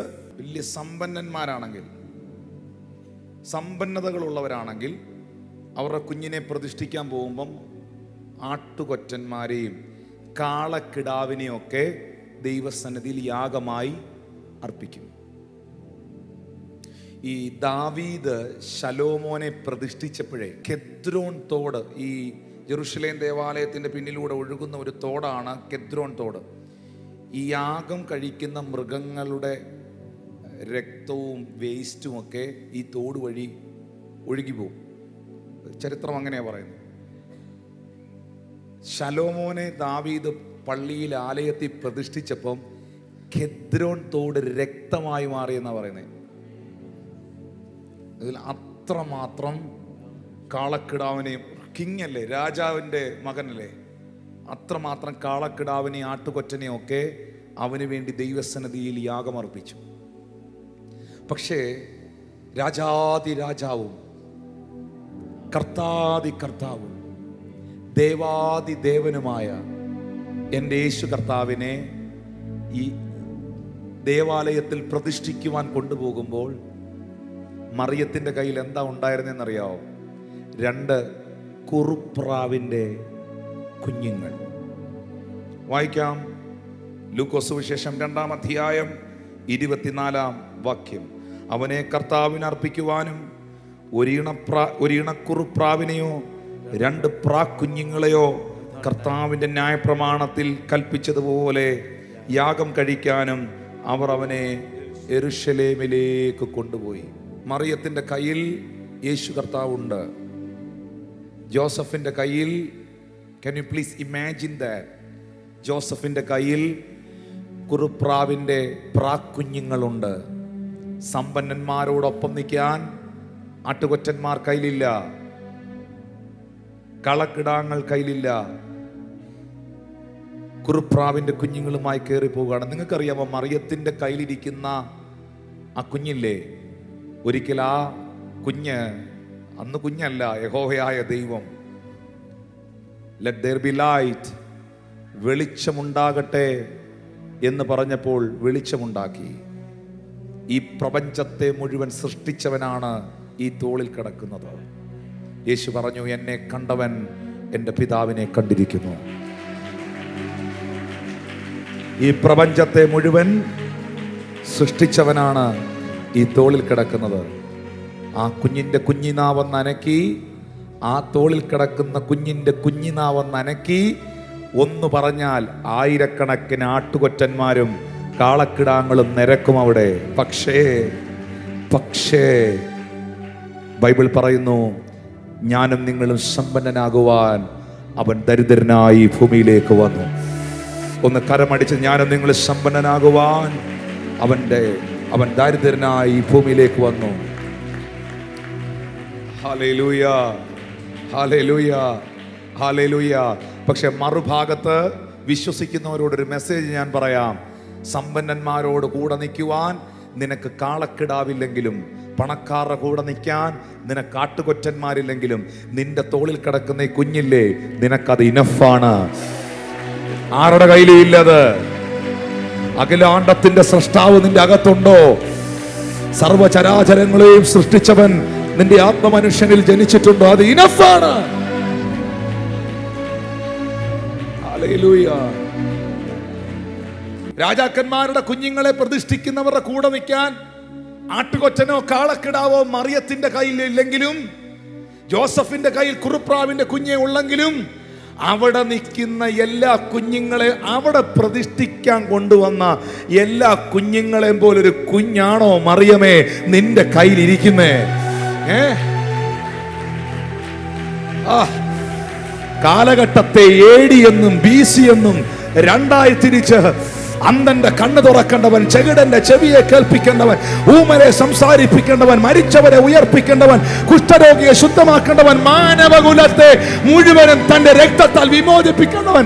എന്തിനേറെ പറയുന്നു, ആമീൻ, ആദം തുടങ്ങി സകല പഴയ നിയമ വിശുദ്ധന്മാരെയും പാതാളത്തിനകത്തു പോയി ഉദ്ധരിച്ച് പുറത്തു കൊണ്ടുവരണവൻ. അതുകൊണ്ടാണ് കൊച്ചു കുഞ്ഞു ഉപദേശി ചങ്കത്ത് തട്ടിപ്പാടിയത്. ഹല്ലേലൂയ. എൻ്റെ സമ്പത്ത് എന്ന് ചൊല്ലാൻ വേറെ ഇല്ലൊന്നും, യേശു മാത്രം സമ്പത്ത്. കർത്താവിനെ അറിയുന്നവനെ കർത്താവ് അനുഗ്രഹിക്കുമോ? ഉറപ്പായിട്ടും അനുഗ്രഹിക്കും. നന്മ വരും, ഉറപ്പായിട്ടും വരും. ഉറപ്പായിട്ടും വരും.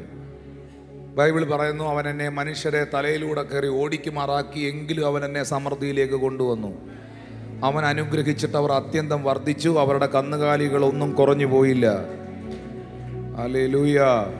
അബ്രഹാമിനെ ദൈവം അനുഗ്രഹിച്ചു, വർദ്ധിപ്പിച്ചു. ഇസഹാക്കിനെ അനുഗ്രഹിച്ചു, വർദ്ധിപ്പിച്ചു. ദൈവം അനുഗ്രഹിക്കും, ഉറപ്പാണ്. പക്ഷേ നിങ്ങളുടെ കൈവശം ഇരിക്കുന്ന സമ്പത്തല്ല യഥാർത്ഥ സമ്പത്ത്. അത് ഈ ഭൂമിയിൽ തന്ന താൽക്കാലിക സമ്പത്താണ്. പക്ഷെ ഏറ്റവും വലിയ സമ്പത്ത്, ഏറ്റവും വലിയ ധനം യേശുവാണ്. ഹല്ലേലൂയ. ആ കൈ ഒന്ന് ഉയർത്തി പിടിച്ചേ. യേശു എന്റെ സമ്പത്താന്നുള്ളവർ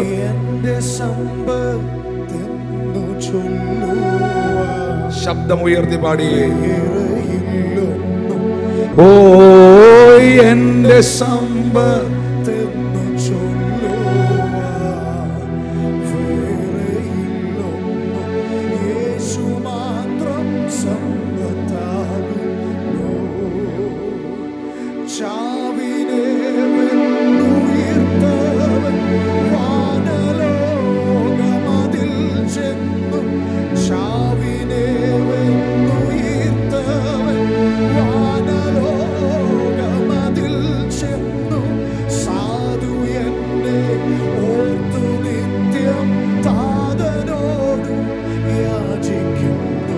എന്റെ സമ്പത്ത്.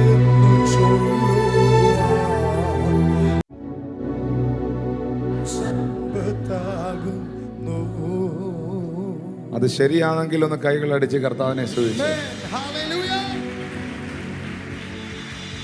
ഈ ചില ആളുകൾ ഭയങ്കര വിഷമത്തോടെ പറയുന്ന എങ്ങനെയുണ്ട്, ബ്രദറെ എനിക്ക് യേശു മാത്രമേ ഉള്ളെന്ന്. എനിക്ക് ബ്രദറെ ഭയങ്കര കരഞ്ഞുകൊണ്ടാ പറഞ്ഞത്, എനിക്ക് കർത്താവ് മാത്രമേ ഉള്ളെന്ന്. എൻ്റെ ചോദ്യം വേറെ ആര് വേണമെന്നുള്ളതാണ്. ദൈവം നിനക്ക് അനുകൂലമെങ്കിൽ പ്രതികൂലമാര്? യേശു നിനക്ക് സമ്പത്തായി ഉണ്ടെങ്കിൽ, മക്കളെ, നിങ്ങളുടെ മക്കളുമാർക്ക് നിങ്ങൾ കൊടുക്കേണ്ട ഏറ്റവും വലിയ സമ്പത്ത് ഇതായിരിക്കണം.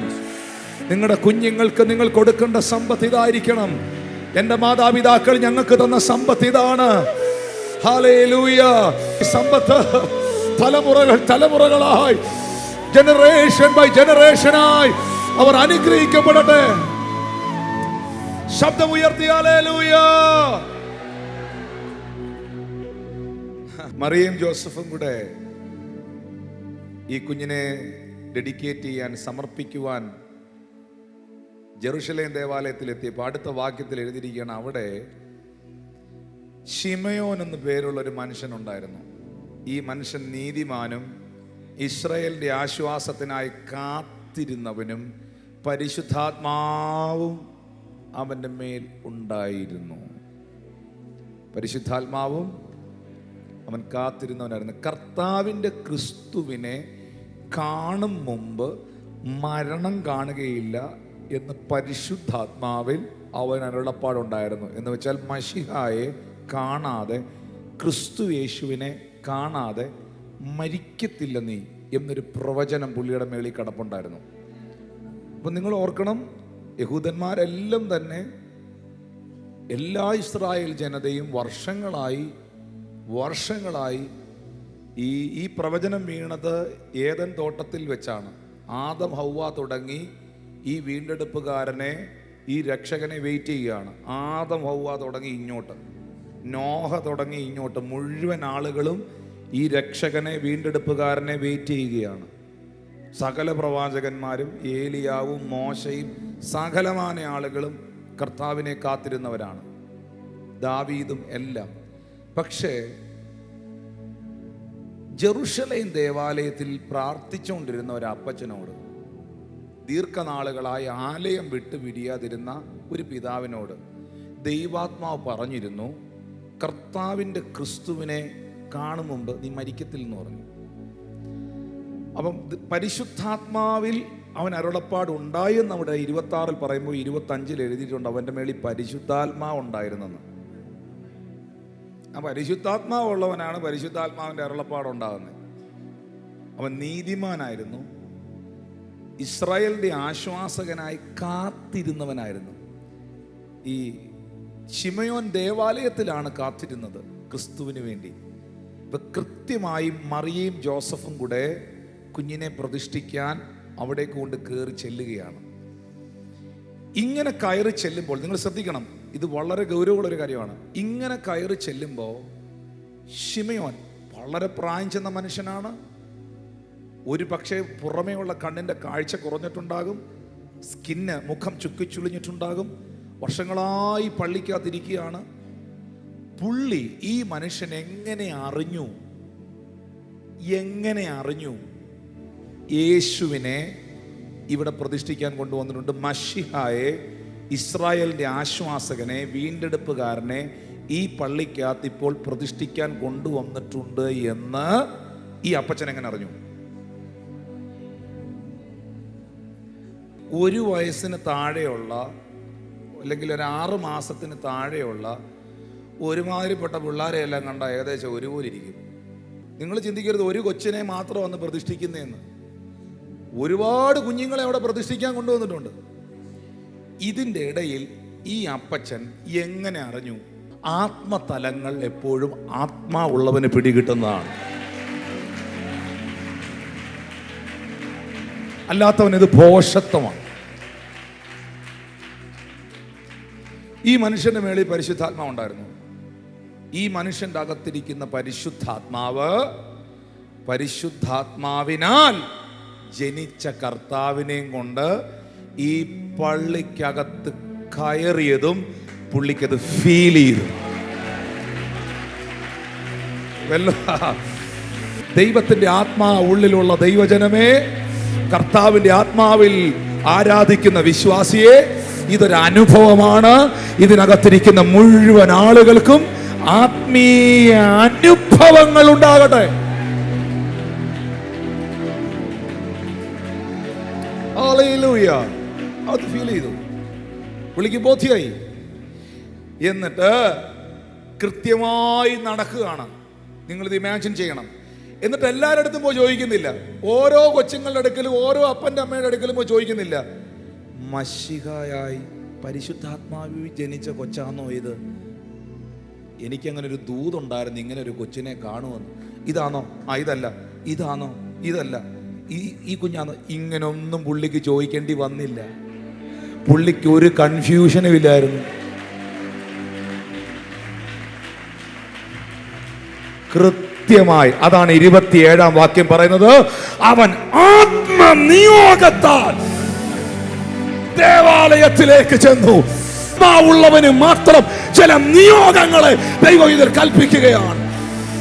നിന്റെ മേളിൽ ചില നിയോഗങ്ങളെ ദൈവം ഇടുകയാണ്. ലക്ഷ്യം തെറ്റാത്ത നിയോഗങ്ങൾ, റൂട്ട് തെറ്റാത്ത നിയോഗങ്ങൾ, കൃത്യമായ നിയോഗങ്ങൾ. നിന്നെ ഒരു റോങ് പ്ലേസിലേക്ക് വിടത്തില്ല, നിങ്ങളെ ഒരു റോങ് കണക്ഷനിലേക്ക് വിടത്തില്ല, നിന്നെ ഒരു റോങ് സൈറ്റിലേക്ക് വിടത്തില്ല. ആത്മാവ് നിന്നെ നിയോഗിച്ചാൽ, ആത്മനിയോഗത്തിൽ നീ സഞ്ചരിച്ചാൽ, നീ ചെന്നെത്തുന്നത് കൃത്യസ്ഥലത്തായിരിക്കും.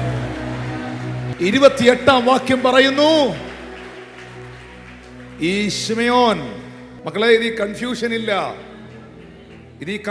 ഇല്ല. കൺഫ്യൂസ്ഡ് ആക്കുന്നത് ഹോളി സ്പിരിറ്റ് അല്ല. ഹോളി സ്പിരിറ്റ് കൃത്യമായും ഡയറക്റ്റ് ചെയ്യും. ഹല്ലേലൂയ. വാ തുറന്ന് പറഞ്ഞ്, തെറ്റിദ്ധരിപ്പിക്കുന്നത് ദൈവമല്ല, പിശാചാണ്.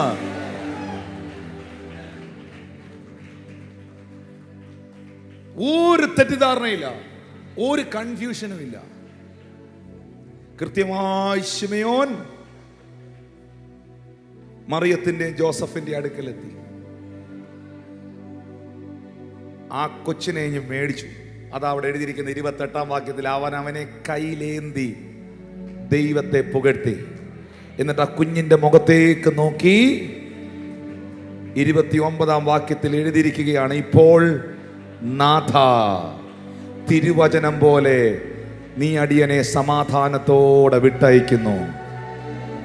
ജാതികൾക്ക് വെളിപ്പെടാനുള്ള പ്രകാശവും നിന്റെ ജനമായ ഇസ്രായേലിന്റെ മഹത്വവുമായി നീ സകല ജാതികളുടെ മുമ്പിൽ ഒരുക്കിയിരിക്കുന്ന നിന്റെ രക്ഷയെ എൻ്റെ കണ്ണ് കണ്ടല്ലോ. എന്റെ കാതിൽ ഞാൻ കേട്ടത് എന്റെ കണ്ണുകൊണ്ട് ഞാൻ കണ്ടല്ലോ. എന്റെ കാതിൽ ഞാൻ കേട്ടത് എന്റെ കണ്ണുകൊണ്ട് ഞാൻ കണ്ടല്ലോ. ഈ 2025 നിന്റെ കാതിൽ കേൾപ്പിച്ചതിനെ നിന്റെ കണ്ണുകൾ കൊണ്ട് ദൈവം കാണിക്കും. ഓ, വിശ്വസിക്കുന്ന ദൈവമക്കൾ എത്ര പേരുണ്ട്?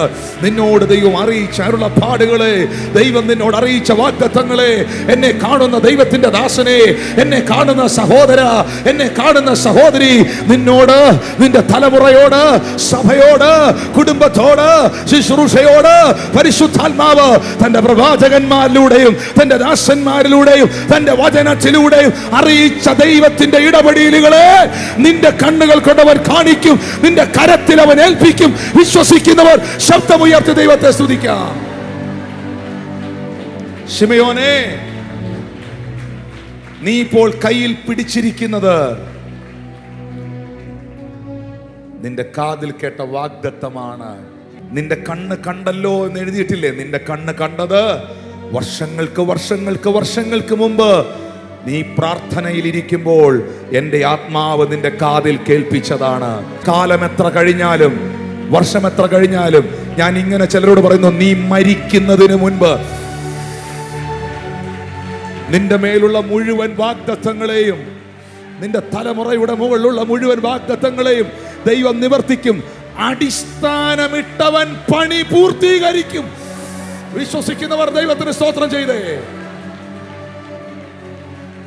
അടിസ്ഥാനമിട്ടവൻ.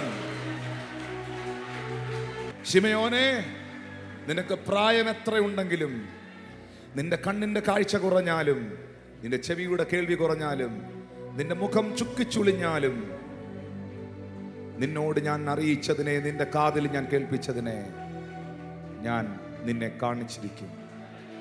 എന്നെ ഒന്ന് ശ്രദ്ധിക്കാമോ? ആ വാക്ക് മാത്രം, ലൂക്കോസ് 2:32, എൻ്റെ കണ്ണ് കണ്ടുവല്ലോ, എൻ്റെ കാതിൽ കേട്ടതെല്ലാം എൻ്റെ കണ്ണുകൾ കണ്ടിടുന്നു. പുകഴുവാനൊന്നുമില്ല.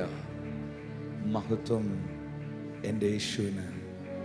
എല്ലാവരോടും ഞാൻ പറയുന്നു, രാത്രിയിൽ ഇങ്ങനെ കണ്ണുനീരോടെ പ്രാർത്ഥിച്ചപ്പോ, ബൈബിൾ തുറന്നപ്പോ, ആ ബൈബിളിലോട്ട് ഇങ്ങനെ കണ്ണുനീരിങ്ങനെ ഇറ്റിറ്റ് വീണപ്പോ, അതിനകത്തുനിന്നൊരു വാക്യം നിന്റെ ഹൃദയത്തിൽ ദൈവം തന്നു. അതിങ്ങനെ വരയിട്ട് വെച്ചു, അല്ലെങ്കിൽ എഴുതി വെച്ചു, നോട്ട് ചെയ്ത് വെച്ചു, അല്ലെങ്കിൽ ദൈവത്തിൻ്റെ ആത്മാവ് തൻ്റെ ദാസന്മാരിലൂടെ, തൻ്റെ പ്രവാചകന്മാരിലൂടെ സംസാരിച്ചു. ഇത് ഹൃദയത്തിൽ കോറിയിട്ട് വെച്ചു. പക്ഷെ സാഹചര്യം നോക്കുമ്പോൾ ഇത് നടക്കാനൊരു സാധ്യതയില്ല. അവസ്ഥ നോക്കിയാൽ ഇത് സംഭവിക്കാൻ എൻ്റെ മുമ്പിൽ ഒരു സാധ്യതകളും ഞാൻ കാണുന്നില്ല. പക്ഷെ വിശ്വസിക്കണം ശിമയോനെ, നിന്റെ കാതിൽ ദൈവാത്മാവ് കേൾപ്പിച്ചത് കാലങ്ങൾ പലത് പിന്നിട്ടപ്പോൾ നിന്റെ തലമുറയിൽ ആർക്കും കാണാൻ കഴിയാത്ത ഈ രക്ഷകനെ നിന്റെ കണ്ണ്, ഇത് പേഴ്സണലാണ്, നിന്റെ കണ്ണ്. എല്ലാവരും കാണണമെന്നില്ല, എല്ലാവരെയും കാണിക്കണമെന്നില്ല, പക്ഷെ കാത്തിരുന്നവനെ കാണിക്കും. എല്ലാവരും കാണണമെന്നില്ല, എല്ലാവരെയും കാണിക്കണമെന്നുമില്ല, പക്ഷെ കാത്തിരുന്നവനെ കാണിക്കും. ഈ എൻ്റെ കാതിൽ കേട്ടതല്ല, എൻ്റെ കണ്ണുകൾ കണ്ടിടുന്നു. പുകഴുവാനൊന്നുമില്ലേ,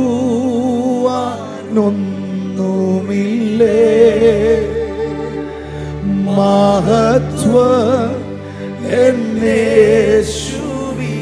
ഒരിക്കൽ കൂടെ കൈകൾ ഉയർത്തിപ്പാടി, എൻ കാതിൽ കേട്ടതല്ല, എൻ്റെ കാതിൽ കേട്ടതല്ല, എൻ്റെ കണ്ടിടുന്നു.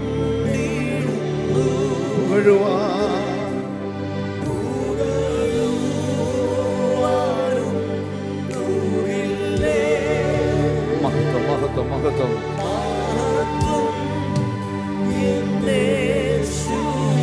ഇരു കരങ്ങളും ഉയർത്തി hallelujah hallelujah hallelujah hallelujah hallelujah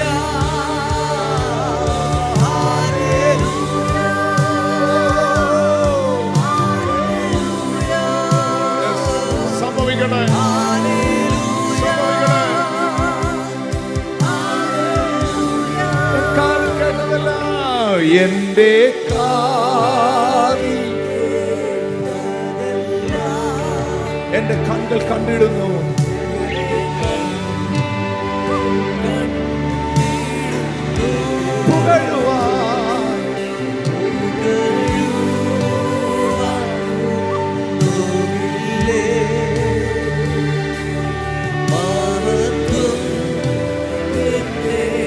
വർണ്ണിച്ചിടാൻ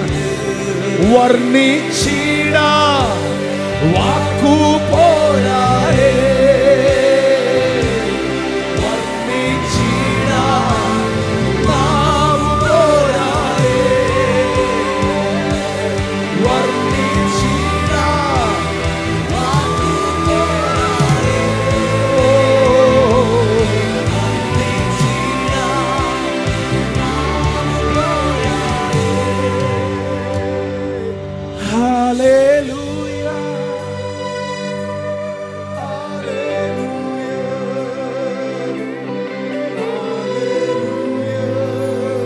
ക്രിസ്തുവിൽ നീതീകരിക്കപ്പെട്ട ഒരു നീതിമാനാണോ? നീ വാഗ്ദത്തത്തിനു വേണ്ടി കാത്തിരിക്കുന്ന ഒരു മനുഷ്യനാണോ? നീ ദേവാലയം വിട്ടുപിരിയാതെ ദൈവ സാന്നിധ്യത്തിന് വില കൊടുക്കുന്നവനാണോ? നീ കാത്തിരുന്നത് നിന്നെ തേടി വരാൻ പോവുകയാണ്. നീ ഇരുന്ന സ്ഥലത്ത് അത് വരും. ശിമയോൻ ഇരുന്നെടുത്ത് ആ ദേവാലയത്തിനകത്തേക്ക് അവന്റെ വാഗ്ദത്തം കയറി ചെല്ലുകയാണ്. ആത്മാവിൽ ഞാൻ പ്രവചിക്കുന്നു, നിന്റെ ഭവനത്തിനകത്തേക്ക് ചില വാഗ്ദത്തങ്ങൾ നടന്നു കയറി വരികയാണ്. ചില പ്രോമിസുകൾ നിന്റെ ജീവിതത്തെ ലക്ഷ്യമാക്കി വരികയാണ്. വർണ്ണിച്ചിടാൻ വാക്കു പോരായേ.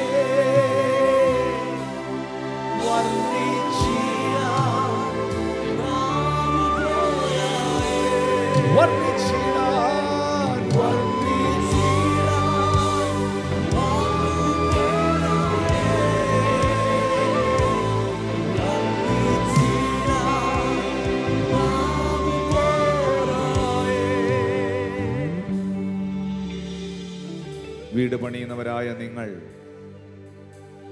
തള്ളിക്കളഞ്ഞ കല്ല് മൂലക്കല്ലായിരിക്കും. ജനിക്കുവാൻ സ്ഥലം കൊടുക്കാതെ സമൂഹം അവനെ തള്ളി. വളർന്ന ദേശത്ത് വളരുവാൻ അനുവദിക്കാതെ ജന്മദേശം യേശുവിനെ തള്ളി. യേശുവിനെ കുറിച്ച് ഒന്നാമത് സാക്ഷ്യപ്പെടുത്തിയ, അവൻ ആര് എന്ന് ലോകത്തോട് വിളംബരം ചെയ്ത യോഹന്നാനും അവനിൽ ഇടറിപ്പോയി. പിന്നെ അവൻ പന്തിരി വരെ തൻ്റെ അടുക്കൽ വിളിച്ചു.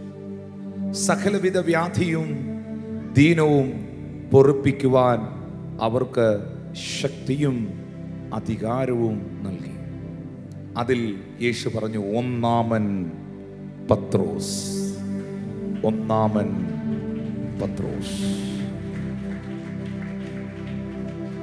ഒരിക്കൽ ഫിലിപ്പിന്റെ കൈസരുടെ പ്രദേശത്ത് നിന്നുകൊണ്ട് യേശു കർത്താവ് ചോദിച്ചു, നിങ്ങൾ മനുഷ്യപുത്രനെ ആർ എന്ന് പറയുന്നു? ചിലർ ഇരമ്യാവെന്നും ചിലർ ഏലിയാവെന്നും ചിലർ സ്നാപക യോഹന്നാനെന്നും വിശേഷിപ്പിച്ചപ്പോൾ, അറിവിൽ നിന്ന് പലരും പറഞ്ഞ കേട്ടറിവുകളിൽ നിന്ന് പലതും വിളിച്ചു പറഞ്ഞപ്പോൾ, കൂട്ടത്തിൽ നിന്ന് ശിഷ്യന്മാരോട് യേശു ചോദിച്ചു, നിങ്ങളോ എന്നെ ആർ എന്ന് പറയുന്നു?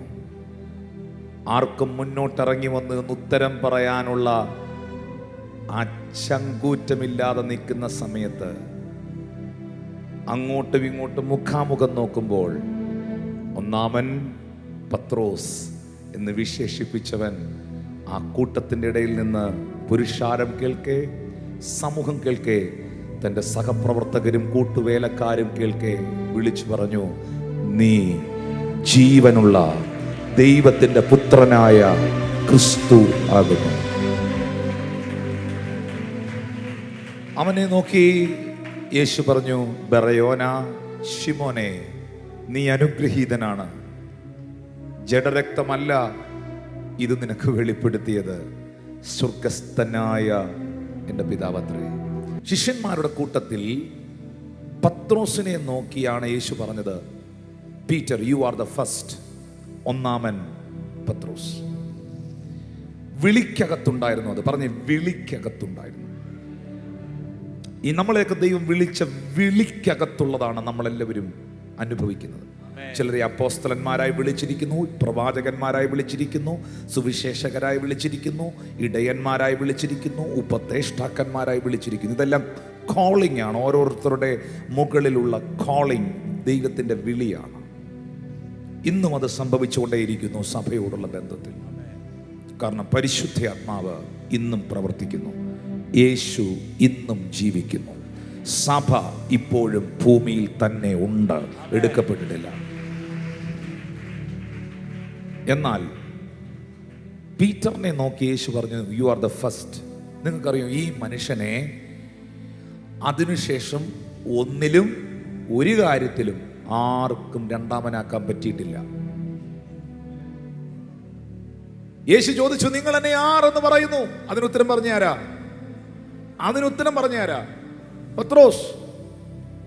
കാറ്റും കടലും ഇളകി മറിഞ്ഞ് വള്ളത്തിനകത്ത് വെള്ളം കയറി മുഴുവൻ ശിഷ്യന്മാരും പ്രാണഭയത്തിലായി നിലവിളിക്കുമ്പോൾ, രാത്രിയുടെ യാമത്തിൽ കടലിന്റെ മുകളിലൂടെ പാദങ്ങളൂന്നി നടന്നു വന്ന നസ്രയനായ യേശു വള്ളത്തിനകത്ത് തണ്ടുവലിച്ചു വലഞ്ഞ് ഭയപ്പെട്ടിരിക്കുന്ന ശിഷ്യഗണത്തെ നോക്കി പൊതുവായി പറഞ്ഞു, ആർക്ക് ഈ എൻ്റെ അടുക്കലേക്കൊന്ന് വരാൻ കഴിയും? ഈ വള്ളത്തിൽ നിന്നൊന്ന് ഇറങ്ങാൻ പറ്റും?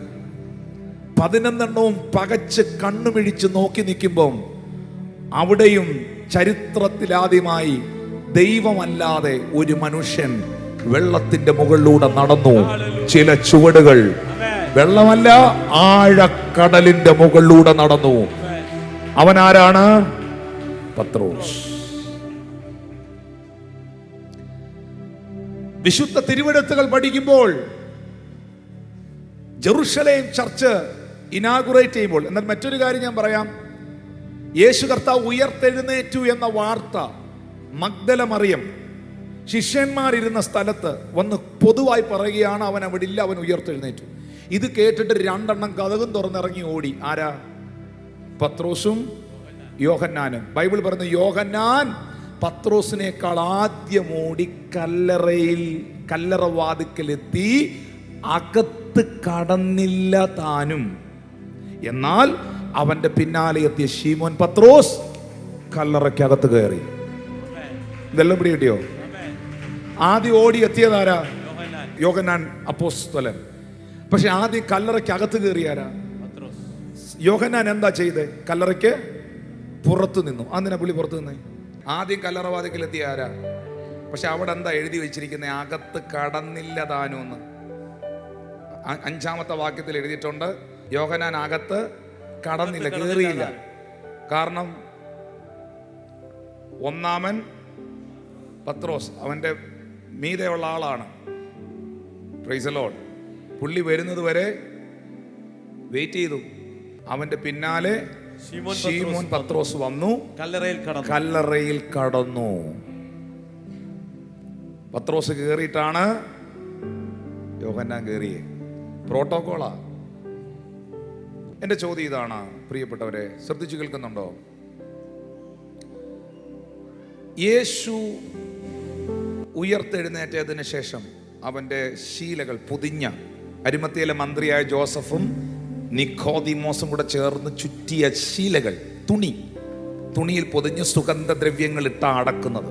ഉയർത്തെഴുന്നേറ്റ കർത്താവും ഉയർത്തെഴുന്നേറ്റ് കഴിഞ്ഞ ഉടനെ ആ തന്നെ കവർ ചെയ്തിരുന്ന ശീല കൃത്യമായിട്ട് വേറിട്ട് സെപ്പറേറ്റായിട്ട് ഒരിടത്ത് ചുരുട്ടി വെച്ചു.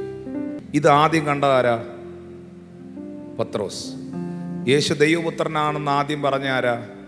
പത്രോസ്. കടലിന്റെ മുകളിലൂടെ നടന്ന ആരാ? ഇനി വേദപുസ്തകത്തിൽ ആദ്യത്തെ സ്നാന ശുശ്രൂഷ 3000 ആദ്യത്തെ പ്രസംഗം നടത്തിയ ആരാ? പത്രോസ്. ആദ്യത്തെ സ്നാന ശുശ്രൂഷ നടത്തിയ ആരാ? പത്രോസ്. വേദപുസ്തകത്തിൽ മരിച്ച തബീതെ പീറ്റർ ഉയർപ്പിച്ചു. ബൈബിളിനകത്ത് ആദ്യം മരിച്ച ആളെ ഉയർപ്പിച്ച ആരാ? പത്രോസ്. കാരണം അവന്റെ മേളിലൊരു വിളി വീണു, ഒന്നാമൻ പത്രോസ്. യേശുവിനോട് ഈ പുള്ളി കയറി ഒരിക്കൽ പറഞ്ഞു കളഞ്ഞു, കർത്താവേ, നീ ക്രൂശിക്കപ്പെടാൻ പാടില്ല, നീ മരിക്കാൻ പാടില്ല. സങ്കടം ഉണ്ടായോണ്ട് പറയുകയാണ്, നീ മരിക്കരുത്. യേശു പെട്ടെന്ന് അവനിൽ ഒരു സാത്താനെ കണ്ടു. സാത്താനെ, മാറിയിരിക്കാൻ പറഞ്ഞു. നീ ദൈവത്തിൻ്റെതല്ല, മനുഷ്യൻ്റെതത്രേ സംസാരിക്കുന്നതെന്ന് പറഞ്ഞു. ഈ പീറ്റർ യേശുവിനോട് പറഞ്ഞറിഞ്ഞു, ഞാൻ നിന്റെ കൂടെ, നീ മരിക്കുകയാണേ നിന്റെ കൂടെ ഞാനും മരിക്കും. ഹല്ലേലൂയ. കർത്താവ് പറഞ്ഞു, നീ എന്നെ തള്ളി പറയും. നീ തള്ളി പറയുമ്പം അതിനൊരു അടയാളമായിട്ട് കോഴി കൂവും. പുള്ളിക്ക് ഇതങ്ങോട്ട് ഉൾക്കൊള്ളാനും പറ്റിയില്ല, ഏറ്റെടുക്കാനും പറ്റിയില്ല. നെഗറ്റീവ് ദൂതിനെ ക്യാൻസൽ ചെയ്തെന്ന് പറഞ്ഞു. കൃത്യമായി യേശുവിനെ ഗത്സമന തോട്ടത്തിൽ പട്ടാളക്കാർ പിടിക്കാൻ വന്നപ്പോൾ നിങ്ങളൊരു കാര്യം മനസ്സിലാക്കണം, അവിടെയും ഈ പുള്ളിയെ പിശാച് കയ്യിലെടുത്തായിരുന്നു. ആരെ? പത്രോസിനെ. പുള്ളി എന്നാ ചെയ്തേ? പുള്ളി വാളെടുത്ത് ഊരി യേശുവിനെ പിടിക്കാൻ വന്ന ഓഫീസറിൻ്റെ, ഉദ്യോഗസ്ഥൻ്റെ ചെവി വെട്ടിയതല്ല. യോഹന്നാൻ 18:10 ശീമോൻ പത്രോസ് തനിക്കുള്ള വാളൂരി മഹാപുരോഹിതന്റെ ദാസനെ വെട്ടി അവൻ്റെ വലത് കാത് അറുത്ത് കളഞ്ഞു. മൽക്കോസ് എന്ന പേരുള്ള ഒരുത്തൻ്റെ കഴുത്തെ വെട്ടിയതാ. മൽക്കോസ് എന്ത് ചെയ്തു? തല വെട്ടിച്ചു. വെട്ടിച്ചപ്പം വാൾ എവിടെ കൊണ്ടു? ചെവിയെ കൊണ്ടു. ചെവി അങ്ങ് നിറയെ വീണു. ഈ പോലീസുകാരും പട്ടാളക്കാരും എല്ലാം നിൽക്കുക ആ ഗത്സമന തോട്ടത്തിൽ. ഇനി സെക്കൻഡ് കൊണ്ട് യേശു അത് കണ്ടു. ഉടനെ യേശു പത്രോസിനോട് അവിടെ തിരിഞ്ഞെന്ന് പറയാണ്, വാൾ ഉറയിലിടുക, പിതാവ് എനിക്ക് തന്ന പാനപാത്രം ഞാൻ കുടിക്കേണ്ടതല്ലയോ? എന്നിട്ട് എന്ത് ചെയ്തെന്നറിയാമോ? ആ ചെവി എടുത്ത് ചെവി അറിയാതെ കർത്താവ് അങ്ങ് ഫിറ്റ് ചെയ്ത് കൊടുത്തു. എൻ്റെ ചോദ്യം, എന്തിനാ അത് ചെയ്തേ? അവസാനം ഒരത്ഭുതവും കൂടെ ചെയ്തിട്ട് ക്രൂശി മരിക്കാൻ പോയാണോ? അല്ല. ആ ചെവി, ആ പോലീസുകാരൻ്റെ ചെവി, അല്ലെങ്കിൽ ആ മഹാപുരോഹിതന്റെ ദാസന്റെ ചെവി ഇതെടുത്ത് സെറ്റ് ചെയ്ത് കൊടുത്തില്ലെങ്കിൽ അടുത്ത ദിവസത്തെ കോടതി വിധി എന്തോ വരുന്നതെന്നറിയോ? പ്രവചനത്തിൽ കിടക്കുന്നത് അവൻ നീതിമാനാണെന്ന, ഇവനൊരു നീതിമാനായിരുന്നു എന്നാണ് പറയേണ്ടത്. പക്ഷേ ഈ ചെവി കർത്താവ് എടുത്ത് സൗഖ്യമാക്കി ചെവി അറിയാതെ പിടിപ്പിച്ചില്ലായിരുന്നെങ്കിൽ അടുത്ത ദിവസത്തെ കോടതി വരുന്നത് ഇവൻ ക്രിമിനലാണ്. ഇവനും ഇവന്റെ ഗുണ്ടകളും കൂടെ ചേർന്ന് ഉദ്യോഗസ്ഥനെ, ജോലിക്ക് നിന്ന ഉദ്യോഗസ്ഥനെ, പോലീസുകാരനെ വെട്ടിയവനാണ് ഇവൻ. കേസ് മാറിയോ? ക്ലോസ് മാറിയോ? പോലീസ് വെട്ടിയവനും വെട്ടാൻ കൂട്ടു നിന്നവനും ഒരുപോലാണോ? ഇവൻ പറഞ്ഞിട്ട് ഇവന്റെ ഗുണ്ട ഇവനെ അറസ്റ്റ് ചെയ്യാൻ വന്ന പോലീസുകാരനെ വെട്ടി. ഇതാണ് കേസ് വരാൻ പോകുന്നത്. തെളിവ് പോലും ഇല്ലാതെ, ചെവി അറിയാതെ, പ്രവചനത്തിന്റെ നിവർത്തീകരണത്തിനായി വേറെ ഒരുത്തൻ കാണിച്ച കുഴപ്പത്തിന് ചിലപ്പോൾ നമ്മളെ ആളുകൾ വിരൽ ചൂണ്ടാൻ സാധ്യതയുണ്ട്. അവിടെ പോലും നമ്മുടെ കർത്താവ് നമ്മളിൽ ദൈവിക പദ്ധതി ഉണ്ടെങ്കിൽ നമ്മളെ രക്ഷിക്കുന്നവനാണ്. പ്രിയപ്പെട്ടവരെ, ഇതേ പത്രോസ് യേശുവിൻ്റെ കൂടെ മരിച്ചു കളയൂ എന്ന് പറഞ്ഞ പത്രോസ്, വാളെടുത്ത് പടയാളിയുടെ കാത് വെട്ടിയ പത്രോസ് യേശുവിനെ ഒന്നാമത് തള്ളി പറഞ്ഞു. ലൂക്കോസ് വിശേഷം 22-ാം അധ്യായത്തിന്റെ 61-ാം വാക്യം. അപ്പോൾ കർത്താവ് തിരിഞ്ഞ് പത്രോസിനെ ഒന്ന് നോക്കി, ഇന്ന് കോഴി കൂവും മുമ്പേ 3 വട്ടം എന്നെ തള്ളിപ്പറയും എന്ന് കർത്താവ് തന്നോട് പറഞ്ഞ വാക്ക് പത്രോസ് ഓർത്തു. 54 മുതൽ നോക്കിയേ, പത്രോസ് എന്ത് ചെയ്തു? അവനെ പിടിച്ച് മഹാപുരോഹിതന്റെ വീട്ടിൽ കൊണ്ടുപോയി. പത്രോസും അകലം വിട്ട് പിൻചെന്നു. അവർ നടുമുറ്റത്തിന്റെ മധ്യേ തീ കത്തിച്ചു ഒന്നിച്ചിരുന്നപ്പോൾ പത്രോസും അവരുടെ ഇടയിൽ ഇരുന്നു. അവൻ തീവട്ടത്തിനരികെ ഇരിക്കുന്നത് ഒരു ബാല്യക്കാരത്തി കണ്ടു. അവനെ ഉറ്റുനോക്കി, ഇവനും അവനോട് കൂടെ ആയിരുന്നു എന്ന് പറഞ്ഞു. അവനോ, സ്ത്രീയെ, ഞാൻ അവനെ അറിയുന്നില്ല എന്ന് തള്ളി പറഞ്ഞു. 57-ാമത്തെ വാക്യത്തിൽ എഴുതിയിട്ടുണ്ട്, തള്ളി പറഞ്ഞു, തള്ളിക്കളഞ്ഞു. തള്ളിപ്പറഞ്ഞു എന്ന് പറയുന്നത് തള്ളിക്കളയുന്നതിന് തുല്യമാണ്. ഞാൻ നിന്റെ കൂടെ മരിച്ചു കളയും എന്ന് പറഞ്ഞ പത്രോസും യേശുവിനെ തള്ളിപ്പറഞ്ഞു. അപ്പൊ ഒന്ന് കൗണ്ട് ചെയ്തേ, ജനിക്കാൻ അനുവദിക്കാതെ സമൂഹം തള്ളി, വളരാൻ അനുവദിക്കാതെ ജന്മദേശം തള്ളി, ഒന്നാമത് സാക്ഷ്യം പറഞ്ഞ സ്നാപക യോഹന്നാൻ തള്ളി, കൂടെ മരിച്ചു കളയുമെന്ന് വാക്ക് പറഞ്ഞ പത്രോസ് തള്ളി. ഇതിനകത്തെല്ലാം ഏറ്റവും വലിയ, ഏറ്റവും ഹാർട്ട് ടച്ചിങ് ആയ ഒരു വാക്യമുണ്ട്. വീട് പണിയുന്നവരായ നിങ്ങൾ തള്ളിക്കളഞ്ഞ കല്ല് മൂലക്കല്ലായി തീർന്നിരിക്കുന്നു. ഏറ്റവും ഹാർട്ട് ടച്ചിങ് ആയ ഒരു വാക്യമുണ്ട്, അത് വായിപ്പിക്കട്ടെ. അതാണ് ഈ മെസ്സേജിന്റെ ഏറ്റവും ഒടുവിലത്തെ വാക്യം എന്നതുപോലെ മത്തായി സുവിശേഷം 27-ാം അധ്യായം 45-46 വാക്യങ്ങൾ. പ്രാർത്ഥനയോടെ ഈ വാക്യം ശ്രദ്ധിക്കണം. 6-ാം മണിനേരം മുതൽ 9-ാം മണിനേരം വരെ ദേശത്തെല്ലാം ഇരുട്ടുണ്ടായി. ഓ താങ്ക് യു ജീസസ്. ഒരു വേദ പണ്ഡിതൻ തൻ്റെ പുസ്തകത്തിനകത്ത് എഴുതിയിരിക്കുകയാണ്, തൻ്റെ പുത്രനെ നഗ്നനായി ക്രൂശിച്ചിരിക്കുമ്പോൾ ലോകം അവൻ്റെ വേദന കാണാതിരിക്കാൻ, ലോകം അവനെ പിന്നെയും നിന്ദിക്കാതിരിക്കാൻ, ആ പുസ്തകത്തിൽ എഴുതിയിരിക്കുന്ന പറയുന്നത്, ലോകം അവനെ വീണ്ടും നിന്ദിക്കാതിരിക്കാൻ, വീണ്ടും അവൻ്റെ നഗ്നത കണ്ടും അവൻ്റെ രക്തം ഒഴുകുന്നത് കണ്ടും അവൻ പിടയുന്നത് കണ്ടും ശത്രു സന്തോഷിക്കാതിരിക്കാൻ കർത്താവ് ദേശത്ത് മുഴുവൻ ഇരുട്ടാക്കി കളഞ്ഞു.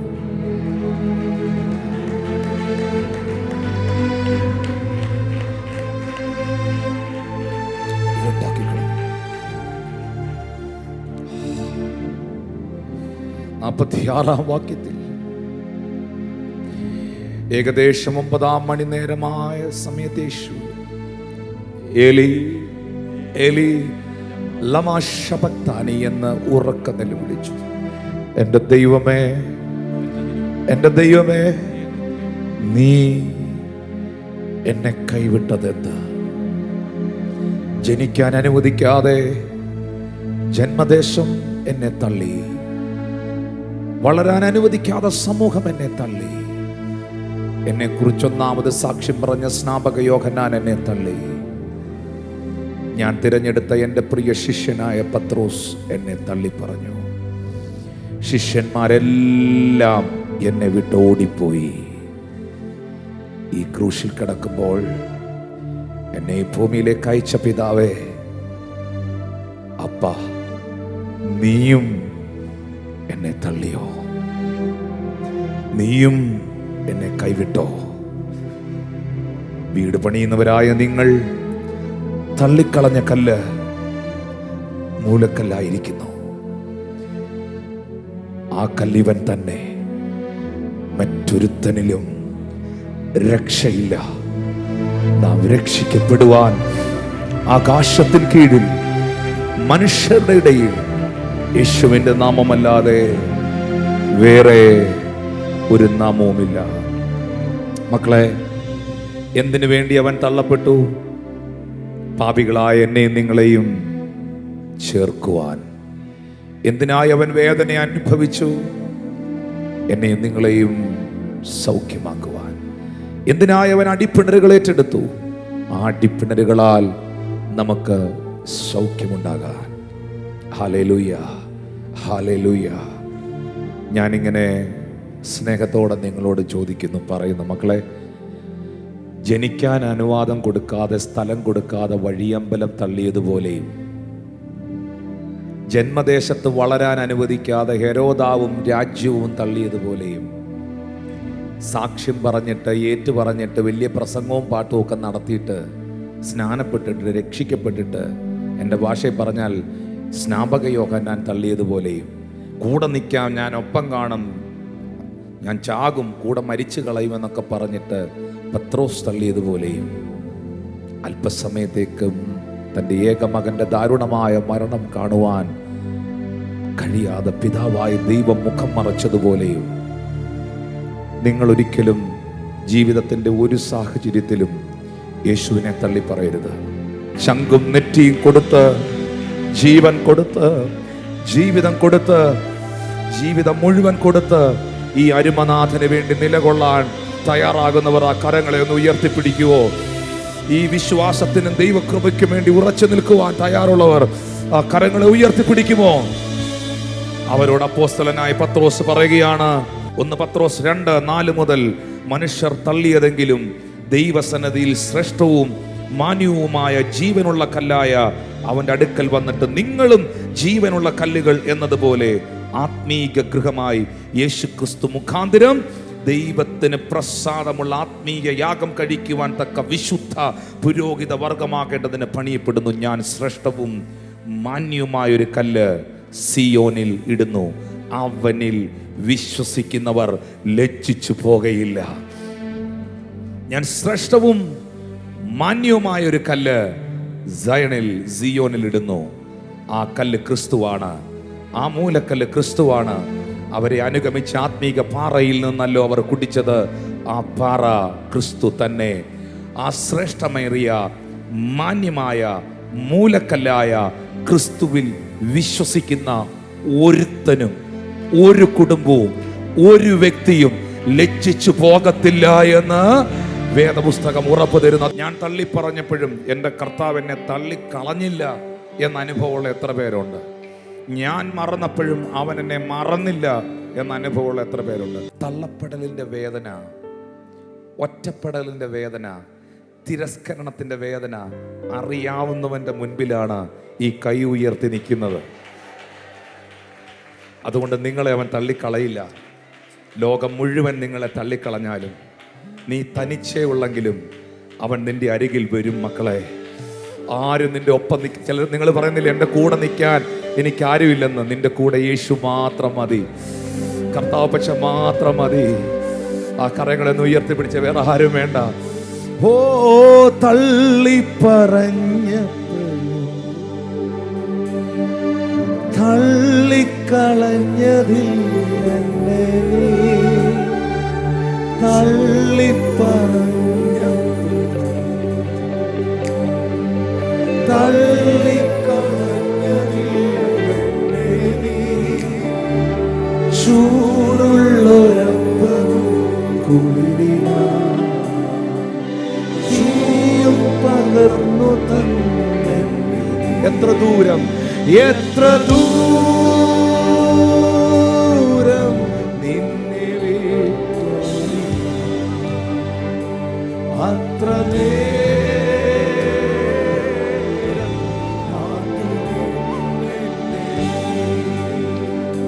ഓ ക്രൂശിൽ കിടന്നപ്പോഴും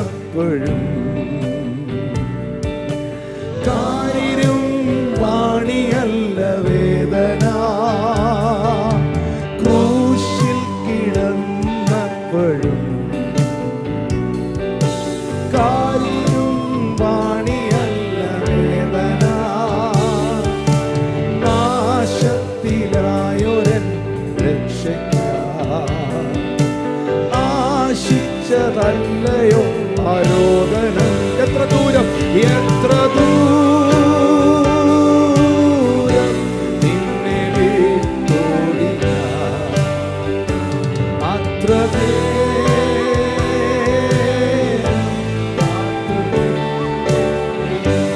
ഓ എത്ര ദൂരം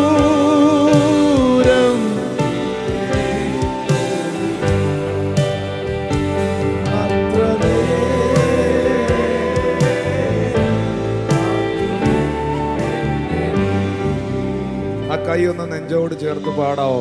തള്ളിപ്പറഞ്ഞപ്പോഴും തള്ളിക്കളഞ്ഞതിൽ എന്നെ നീ തള്ളിപ്പറഞ്ഞപ്പോഴും തള്ളിക്കളഞ്ഞതിൽ ക്രൂശിൽ കിടന്നപ്പോഴും